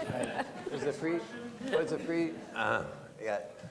that figuratively or literally on the free speech zone? Well, I think the question here is that in some venues, there is a free speech zone that's established in order to ensure that people can, raise their voices without impeding, in theory, the other activities that are underway.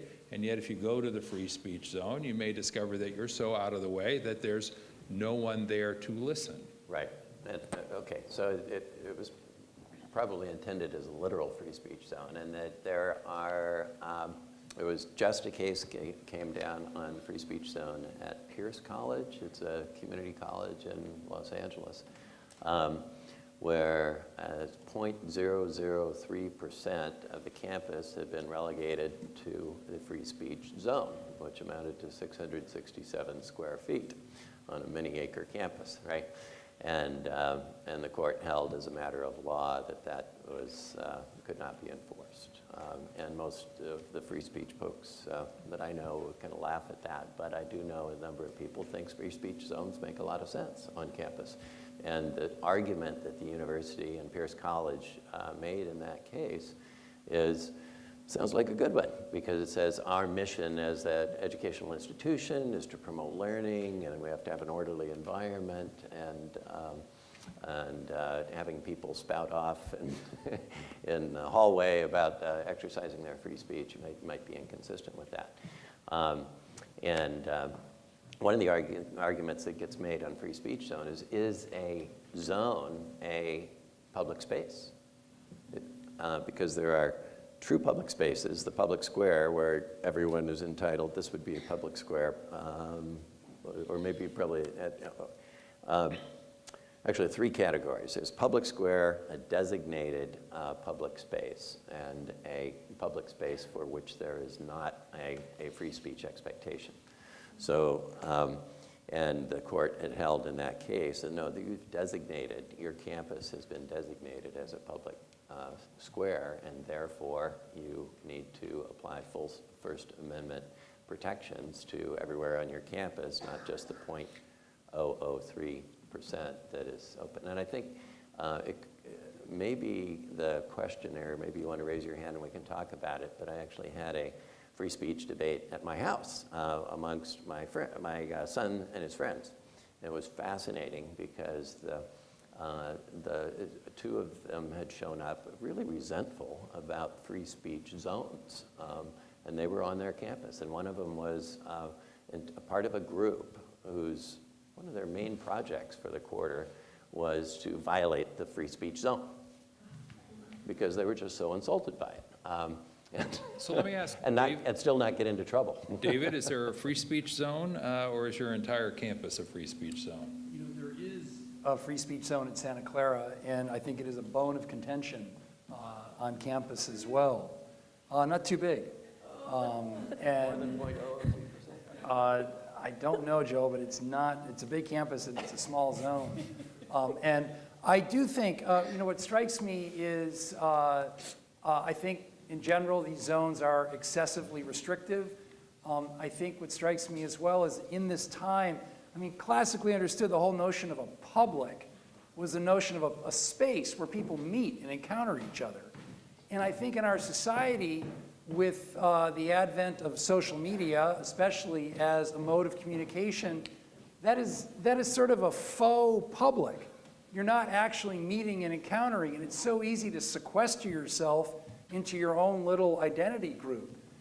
So now it seems to me the premium ought to be on expanding these physical spaces where we invite people to meet and literally encounter each other, and I mean encounter in a good way, as a way to counteract this drift of our culture to sort of disappear into your private Idaho on Twitter or wherever you go.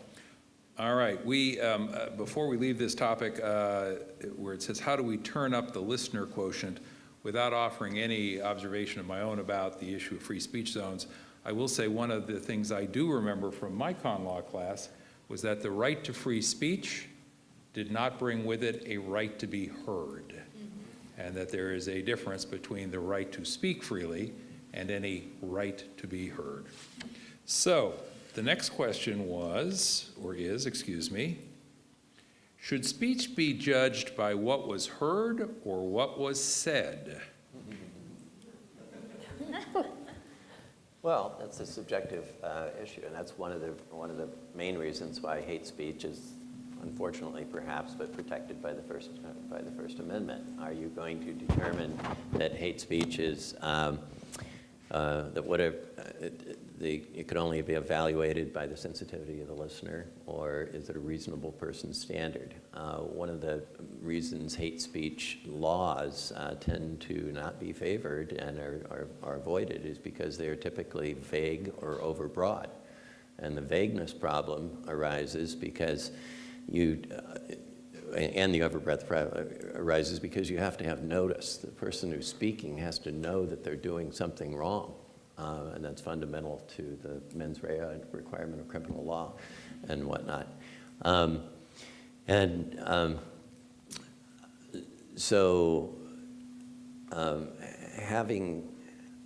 Knowing that you're doing something wrong is really important.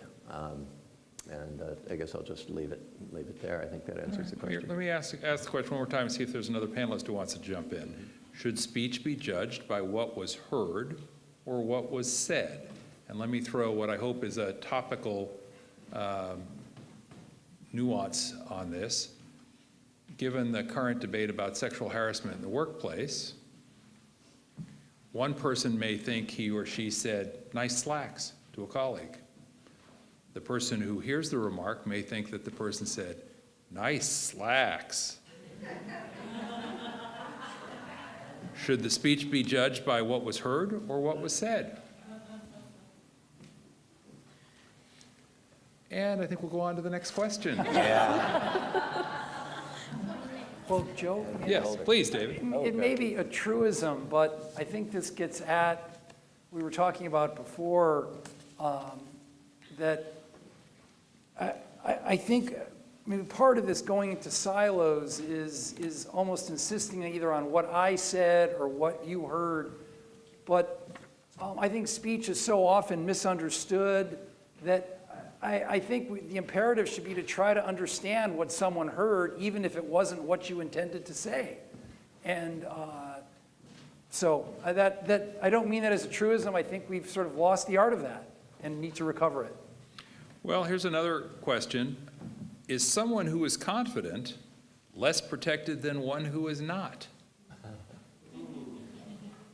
So is someone who is confident less protected than one who is not? And let me give you, and I have no idea who the question came from or what the context is, but let me give you a context that I experienced, which is I am the current president for the Santa Clara County Board of Supervisors. Our chambers holds 280 people. The conversations can sometimes get a little raucous and people come to the microphone, and people are sometimes inclined to applaud or stamp their feet. Sometimes there'll be an occasional boo or a hiss, and it's my custom and practice to ask people to do none of those things, including applaud, because what I tell folks is I'm trying to create a safe space for everyone to come to the microphone and share their point of view with their elected officials, even if they have a minority view to offer. And while it may seem positively positive and affirming to applaud loudly and enthusiastically, imagine the not so confident person who has a different point of view, who is next in line to speak, who now is made to feel like they have to come up and offer a contrary view in a room that was overwhelmingly in a different place. Now, am I weighing in when I shouldn't? Am I giving protection to people who are less confident that I wouldn't need to give to somebody who's more confident? So the question again is someone who is confident less protected than one who is not? Do we need to give folks a little extra protection if they're not so confident, I guess is the way I would reframe the question. What do you think? If less confident, if the reason for less confidence is that they're a minority opinion, a minority viewpoint, I think it makes total sense. I think the breathing space concept in the First Amendment is there in order to protect those views that are the minority. You don't need a First Amendment, as we were saying earlier, for the majority view. You don't need the First Amendment to allow the police to do what the police want to do, right? Any restriction on speech is going to be misused, with all due respect to the DA's office, and vagueness in what is prescribed and what is allowed is going to be a tool of arbitrary, or potentially arbitrary enforcement. So when you take the minority view, you've got you've bit off a lot, right? And so I would suggest to you that more power to you if you help the less confident speak, if indeed they're speaking from a minority position, because that's what's hard to do, and that's what the First Amendment is all about. So good for you if you do that. Although, let me just point out for the record, I said I ask people because there are limits to my ability as a presiding officer to limit their demonstrations of enthusiasm. What has been interesting to me is that most people actually do respect that request, but we have a set of rules that are very carefully crafted to make sure that we keep decorum while still respecting the rights of people in the chambers to express their point of view, including their enthusiasm or their lack thereof. But that is a tight wire to walk. David, did you have a thought on this before we go on to the next question? I was just thinking of working with students. I teach classes at Santa Clara, and you know, it's definitely very clear to me teaching a class. One, some people speak up all the time, a little more than you'd like them to, but others are very hesitant to speak publicly, even in class, even if you work really hard to set a context to invite them to do so. And so I think there's a way in which this is apart from the public forums context in which Joe is referring, but I think that we should be cognizant in terms of our culture of working on freedom of speech to really work with people to build their confidence to speak. And I see this in my students. I love being able to do that, to see a student at the end of class who's kind of getting into the fray, whereas at the beginning they were holding back. I feel like that's a great learning and a great sense of development on their part, and I think we should keep our eyes out for people who may be hesitant to speak. They're totally understandable in that, but I think we want to invite them to develop that courage to jump in. All right. Well, and remember also, there's a very underreported amount of hate crimes. And I'm not talking about hate speech, I'm talking just about hate crimes, where we've got a member, a segment of society that feels like, even in these group chats and social media, that can turn an angle toward hate speech and now almost hate crimes, and especially on high school campuses. Well, I just went along with it because I wasn't, I laughed along with the joke. And that might turn into a hate crime. Well, I wasn't going to report it. Well, the law, criminal law, has an enhancement for that type of hate crime directed at that person. And that gives a little extra voice to the vulnerable. All right. Here's a question that has a bit of an introduction, but I think the introduction is important, and I want to put the question to all four of the panelists. In 1915, the movie The Birth of a Nation was shown in theaters nationally and in the White House. Knowing how this happened under the protection of free speech and how it was also used as a recruitment tool for the KKK, the Ku Klux Klan, would you still defend the presentation of that movie today? Angela? Angela? Freya gets the hard question. Angela. Would I still defend that today? Well, oh gosh. So longtime residents of Mountain View will remember that you used to be able to see a twin bill just down the street on Castro for 50 cents or $1, depending on how old you are. Suppose somebody had wanted to show Birth of a Nation. Would you defend their right to show the film? Throw myself in. I've seen Birth of a Nation, so I think it's important to see things like that. I think I saw it in college as part of an uncomfortable conversation about America's history with race and slavery and oppression. And I think it's important that those things are available to be viewed. We can't suppress the ugly parts of our history, or as the adage goes, we're doomed to repeat it. Angela? I would agree with Andrea. I know that there are so many things we discuss in terms of curriculum, whether it's high school, college, and we think about education versus what is provocative, but this is the discussion. You're right, we can't hide from our past, and wow, that's uncomfortable as it is. I'm sure Mountain View Police Department would not want us to show that for fear there would be more work than they would need. Well, that takes me to the next question, and I want to try and move along only because we've got so many good questions and I want to wrap up in about 20 minutes.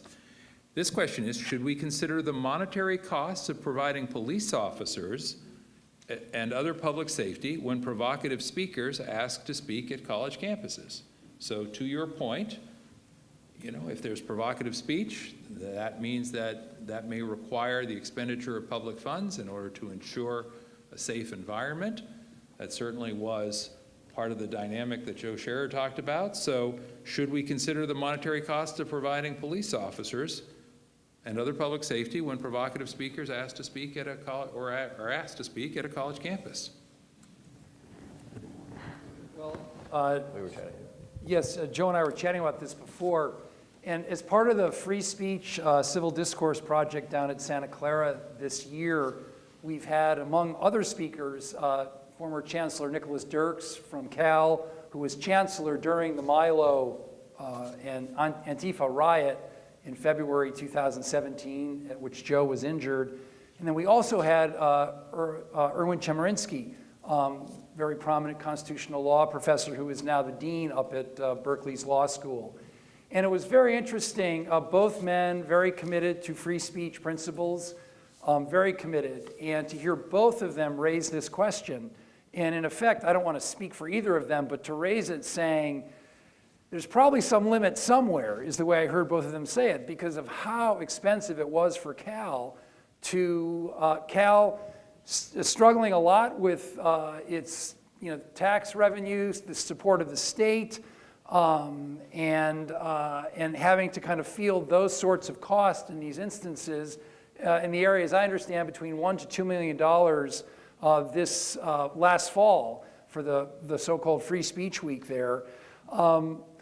So I think I would say that we have to be serious and proactive about getting the police involved in a way, as Angela was saying, that will be sort of open to protesters and others, but they've got to be front and center. We've got to get out front on these things early.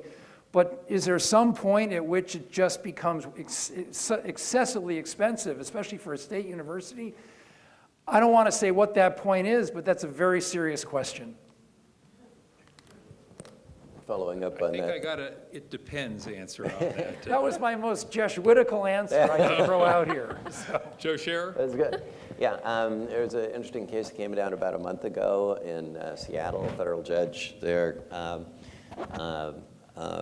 voided the bill of the Campus Republican Club that was sent to them by the university for, I think it was $17,000 security fee, on the basis that, no, you went through the campus rules, you signed up, you got the room, and okay, if we think the cost was $17,000, sorry, that's an expense of the University of Washington. So there is law on the subject. Now, the other example we had was, of course, at the first Milo event, February 1, 2017, there were no police, zero. I can testify to that. So I don't think there was a big expense. But when Ben Shapiro came, the first time he came, I guess apparently he had 2 security guards or something like that. The next time he came, the university said, but this was after the Milo thing, after the riot, after there'd been a lot of hoopla, and the university said it cost them an extra $600,000 with security. And so I agree, that's steep for someone to essentially impose that kind of cost on the university. On the other hand, I would also argue that if the police had been around the first time, Berkeley wouldn't have been the free-for-all that it became. And the reality is, and I ended up observing what happened when Ben Shapiro came the second time for $600,000, and there were police everywhere. They had more police than attendees. So I don't think they needed to go with $600,000, but the fact that they had not defended the square a year previous and Berkeley had turned into a total riot, I think is absolutely responsible for that. Now, I can't prove that, but I was a referee for girls soccer, and I know. This is going to be an interesting segue, I can tell, Joe. I know. And you know, if you've been a referee, that if you call some fouls early and often, the game is clean, right? If you don't call the fouls, it gets bad, even little girls. All right. So, speaking of children, here's a question. Whose responsibility is it to teach children to govern their speech through civility and to exercise reason and discernment? Whose responsibility is it to teach children to govern their speech through civility and to exercise reason and discernment?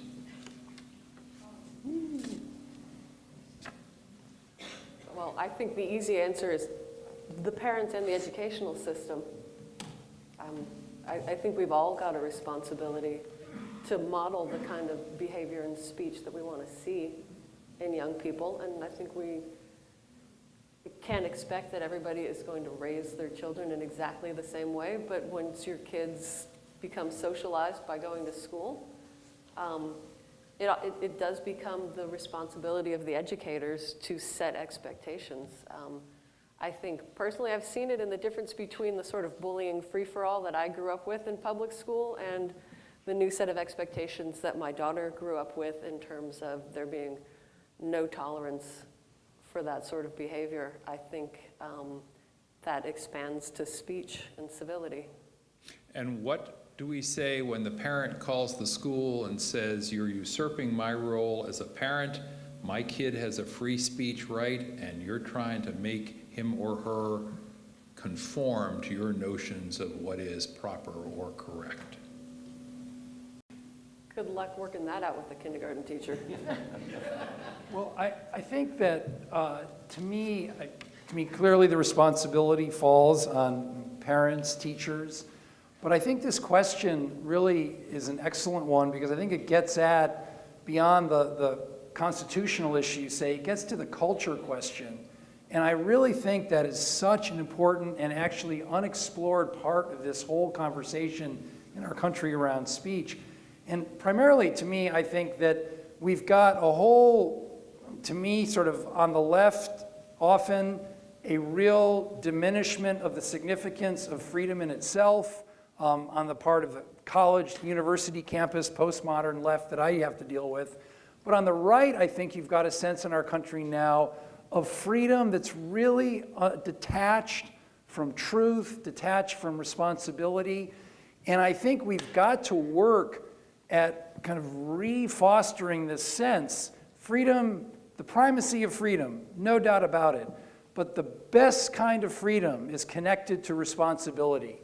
And I think we need to kind of re-engage that around speech and around other matters in our culture. And it sounds, again, perhaps like a truism, but I don't think it is. I think I think we've kind of backed ourselves into a corner where we've got, in a way, we've got a president who feels utterly free from an obligation to truth. And I think that is sort of the darkest manifestation of this whole cultural phenomenon, and it's really time to pull it back in another direction. I'm not going to inhibit your freedom of expression, folks. So speaking of, and we're going to wrap up here in about 10 minutes for those of you who are managing your schedules here. Speaking of culture, we have a question regarding the football players who have chosen to kneel during the national anthem. Some have argued that they don't have the same right to free speech because they're at work. How much can an employer limit your voice? And then I'm going to come up with, to stretch the football analogy, I'm going to call an audible and go with some questions up here on the screen just to give our group here too. But how far can an employer limit your voice? And what do we think about telling those football players that they can or cannot exercise their right to take a knee? We've had some really spirited debate on high school campuses about this, and they likened it to the black armbands that people wore in protesting the war. And I thought that was very insightful for them to say, I don't understand why they can't, as students, this is how protesting the war was expressed. As football players, this is how protesting, their protest is, what's the difference? And we've had a lot of discussion about that, but I think that this form of freedom of speech and First Amendment expression, like Joe was saying, it has to be protected. And can an employer do that? Well, public employees have different responsibilities and private employers have different responsibilities, but I think that's a very important form of expression. So let's stay with that football team analogy for a minute and say that rather than take a knee, two of the players came out, and one was carrying a sign that said, "Elect Hillary Clinton," and the other had a sign that said, "Elect Donald Trump," and they both wanted to hold those during the course of the national anthem when the TV panned right in on them. Does the owner have the right to tell them, drop the signs? I'm not an expert on this, but I thought there was a contract that all of the players had to abide by, and that included included them standing for the national anthem. Now, maybe I'm wrong on that, but if that's in the contract, I think they've agreed to a different standard. And they're in a wholly different. I mean, it's an airline attendant. They better be nice. They better not insult you. That's part of the job. And if you're playing football and it says in the contract you wear your uniform and you stand for the national anthem, then you wear your uniform and you stand for the national anthem. So I'm not sure. Maybe I'm wrong on that, and someone knows what the contract says, but I had heard that was the case. And so I took it out of the free speech context because it's not a government. Free speech is about, back to the First Amendment, the government shall make no law abridging the right to freedom. Where's the government involved in this? It's a contract between you and your employer.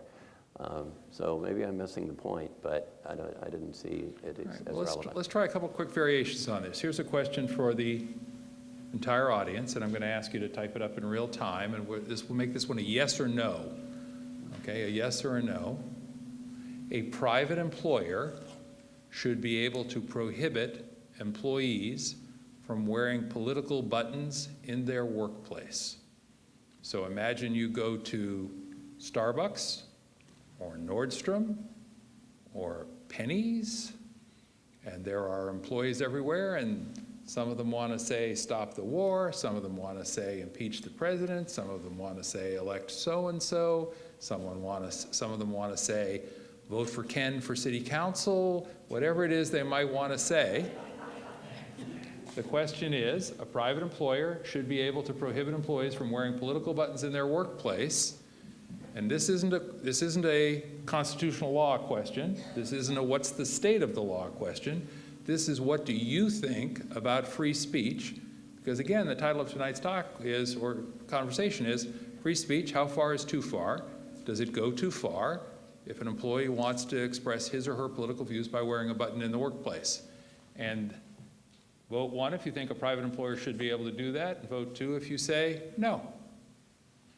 And we're going to count it down, and thank you for that delay, Isla, I appreciate it.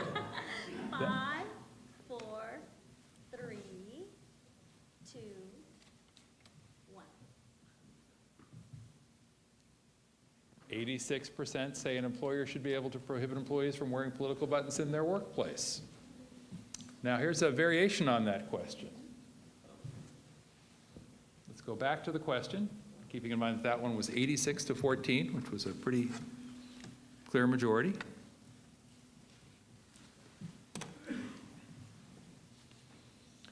A public elected official should be able to prohibit employees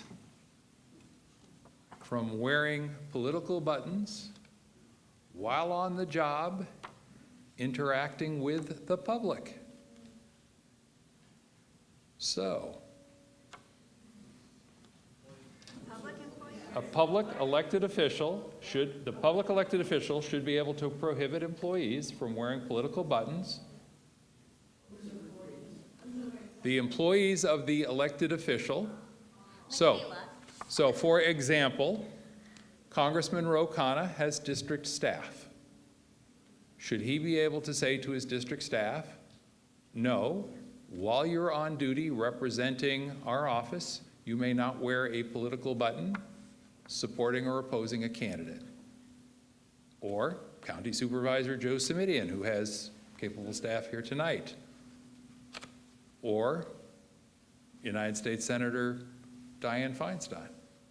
All of these folks have staff who work for them as elected officials, who are on the public payroll, and who from 8 to 5 or 9 to 5 or 9 to 9 are on the clock working for their elected official, but also working for the public. So the question is, a public elected official should be able to prohibit public employees. Why don't we insert the word prohibit his/her public employees, as opposed to the 20,000 people who work at Santa Clara County on any given day, from wearing political buttons while on the job? Yes or no? And we're going to count that down. Okay, let's start with 7. Still popular. 7, 6, 5, 4, 3, 2, 1. 92 to 8. Panel, what do you think about those results? And by the way, does anyone happen to know the current state of the law?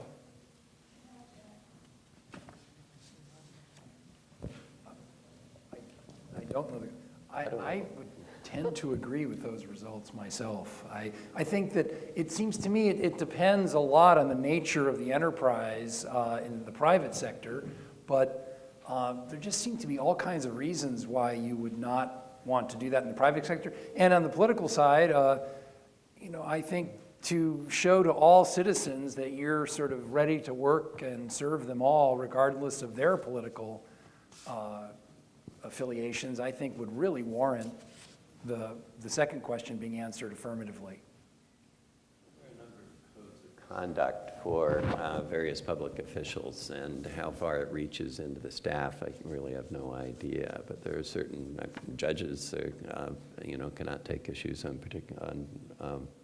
political issues.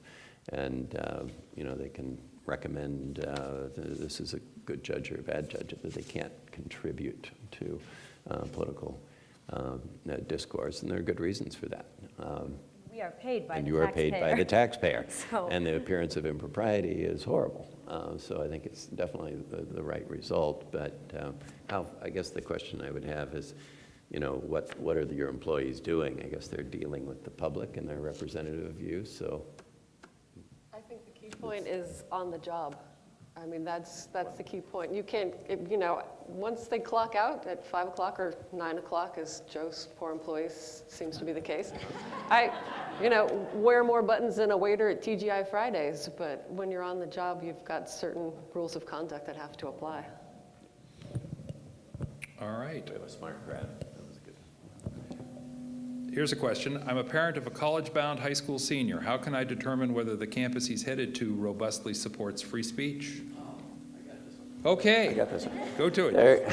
There is an outfit called Foundation for Individual Rights in Education called FIRE, F-I-R-E. And a bunch of the data I pick up and put in my notes comes right out of the FIRE website. It's a great place to cheat on this.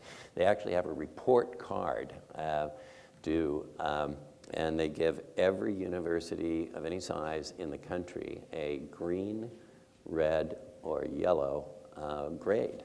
And they have a monthly award they call the Speech Code Award, which you don't want to get because it's how ridiculous speech codes are at particular universities.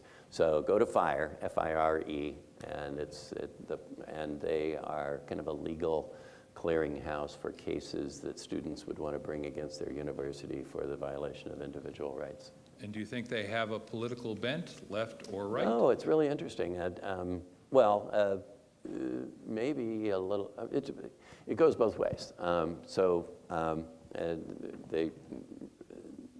They recently had, was it about a month ago? They were saying that an artist who had some very anti-Trump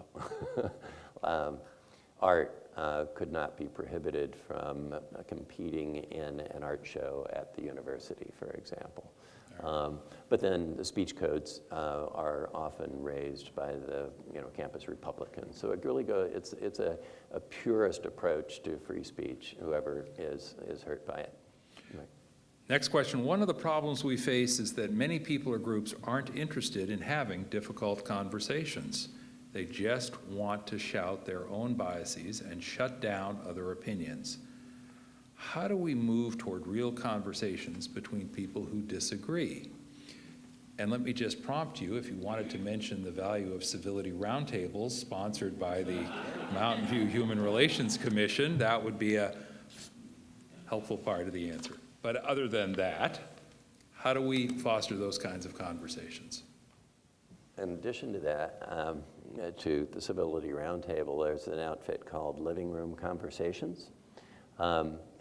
Maybe many of you are old enough to remember MoveOn.org, which started at the Clinton impeachment time. The woman in charge of that is a Berkeley lefty and a friend of mine by the name of Joan Blade. And she's gotten completely fed up with the polarization of the political conversation in our country and started a new organization. And it's called Living Room Conversations. The concept is you get 3 people, and she really recommends not more than 3 of supposedly opposing viewpoints, and you put them in someone's living room, and there's and there are a number of different topics. I, of course, was interested in the free speech on campus topic, and actually went to her house for one of them. We didn't get done because one of the guys couldn't get over the violence. He really wanted to make sure that violence was okay, and the rest of the people didn't think that was okay, so we had to do it again with the same folks. But it was absolutely fascinating. People, even the guy who tried to explain to me why violence was appropriate to stop speech, I regard him as a friend now. He's a good guy. I understand why violence, in his view, is okay. But I think unless you get people, beyond actually listening, and one of the things in the materials, because you can sign up for all sorts of topics, it's a lot of listening. It's baked into the process. So There's an example, living room conversations. Angela, I know you've talked about parenting and trying to foster the right frame of reference with kids. David, you're obviously surrounded by young adults who you're hoping you can foster to have these better conversations. Andrea, you're in the business of being the conversational focal point, if you will, for an entire community. Other thoughts about how we foster these kinds of constructive conversations? Well, I know for our youth, and we do this with gang interventions, we do this with truancy, we do this with, teachers playing sports with, kids that are either in the system, criminal justice system. I think that it's hard for them to sit and listen. And that's a skill that I think I'm still trying to learn, especially as a lawyer, since we love to talk all the time. But I think for our young people, if we get them engaged in actually an activity and have the discussion afterwards, it's almost like they need to get that energy out. So, and I'm a big proponent of food. I think food is a great way to spark conversation. For our young people, you put a pizza in the room and then everyone's talking. We can all agree on a couple things, pizza being one of them. But I think that those are important skills like David had been talking about, like Joe and Andrea, everyone's been speaking about tonight, is how do we get that responsibility, that conversation back? And sometimes we just have to go to sports and food and living rooms and kind of let it take off from there. All right. I'd like to circle back just, I guess, at the end here to referring to St. Ignatius of Loyola one other time, the founder of the Jesuits, because it's very interesting, his reflections on conversation. And so back during the days of the Council of Trent in the late 16th century, he sent his Jesuit priests over to the Council of Trent and then sent them a directive sort of guiding them and here's how you should converse with everyone at the council there in Trent. And two things come to mind in light of this question that's before us at the moment of his sort of admonitions to them. One is, he said, be slow of speech. And I like that. I think that applies. Be slow of speech. Second thing he said, give conversation the time it needs. And I thought that is excellent too. These conversations that are difficult, who knows all the emotional stuff people are carrying, bearing with them, where they've brought that from. Even when we're talking about some academic topic, there's all kinds of histories that people are bringing to that. We can't let every conversation go because things have to happen, grades have to be in, whatever. But as a habit, could we move into the habit of being more slow of speech? A habit of giving conversation the time it needs? I think those are habits worthy of working on. All right. I'm going to ask one last question, and I'm just curious, and I'm hoping that the audience shares my curiosity. So we've now had this conversation for the last 90 minutes plus. Was there an aha moment of any kind for the panelists? Was there a moment when you were surprised by what you heard? Was there a moment when you thought, hadn't seen it that way? Anything that you want to sort of noodle around, think about a little bit more after you walk out the door tonight? David? I want to be with Joe when he goes to Sproul Plaza next holding a sign. So that's what I think. All right. Angela, anything on your? I'm really going to hang on what David just said, really giving conversation the time and listening and let it develop. Andrea? I think Joe's willingness to put himself out there in harm's way is something worth thinking about, because free speech is not without repercussions and risks. And it's important to be willing to take those risks in order to be part of a free society. And Joe, at the risk of stating the obvious, you came into the conversation tonight with some pretty well-formed opinions. No, I was gratified that, and I have been gratified in other free speech discussions, including these living room conversations, that how once you start listening, and I think we all have been, that really people's opinions are not that as divergent as you would have thought. And I'm impressed with some of the poll results. I think you got most all the questions very right. So, All right. So if not the dean of students, at least the grader of the exams. All right. Thank you all very much. We have a lot more questions we could do. How about a round of applause for our panel?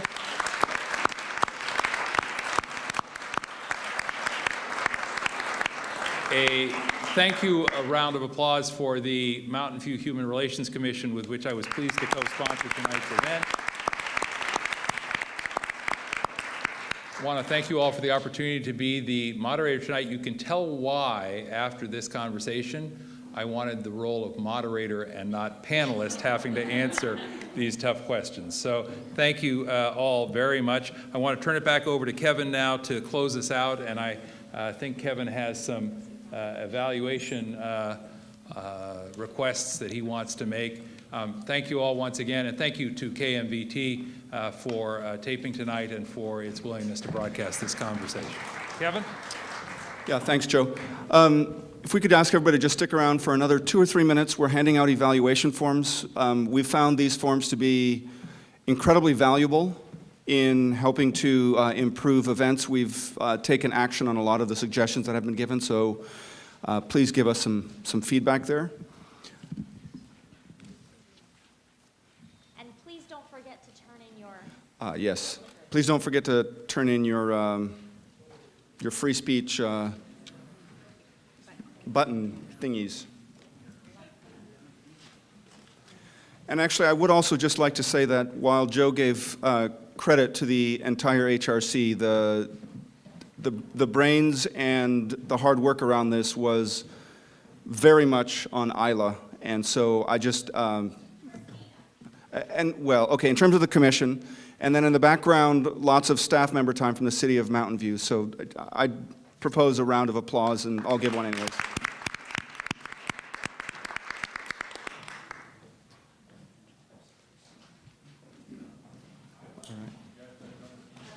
What's that? Oh. Yeah, sure. If I could have your attention 1 second.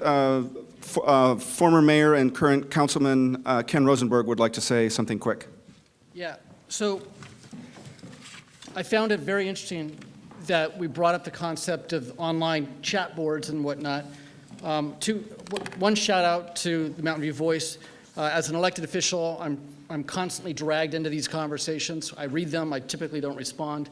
Anonymous names and so forth. I once responded with my own name, and I got an email or a phone call saying, did you really post that?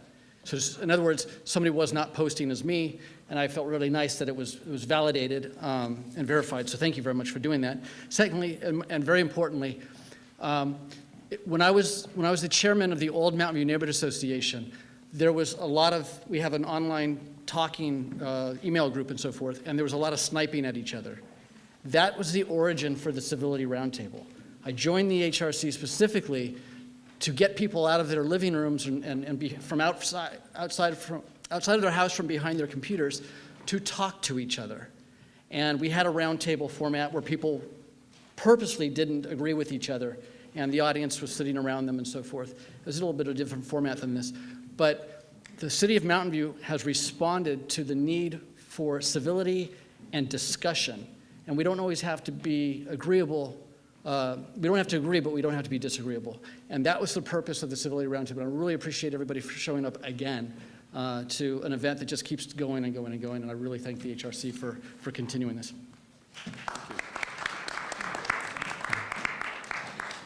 All right, so I think we'll start collecting the forms now. And Joe, we'd just like to say thank you very much. Thank you. And we've also got some thank you cards from us here. Oh, thank you. Thank you so much.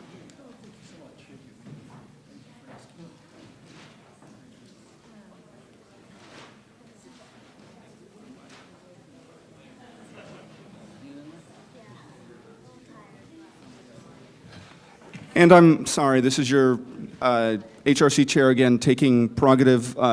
Julie Solomon, one of my colleagues, wants to make a quick announcement as well. Sorry about this. Thank you. Good evening, everyone. Thank you very much for being here. I would like to further encourage you to exercise your right to free speech, free expression. One of the items on the HRC's work plan this year is an LGBTQ plus needs and assets assessment. And as part of this process, we are conducting a brief anonymous survey. We have copies outside on the counter area where the attendance sheets were. For the survey, the criteria are being age 18 and up, living and/or working in Mountain View, and self-identifying as LGBTQ+. So if you meet those criteria, we would love to have your opinion on our anonymous brief survey.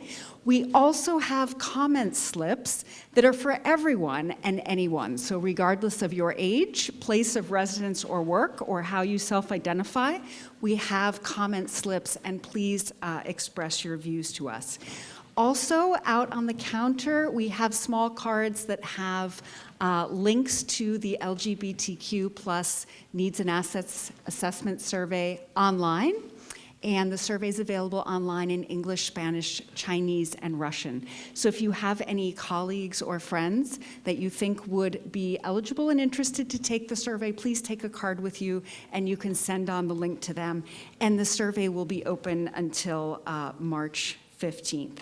And we will be sharing the findings from our needs and assets assessment process publicly at an HRC meeting and at a city council meeting. And those meetings will, of course, be publicized. So thank you very much. Good evening, everyone. All right, and with that, the meeting is adjourned.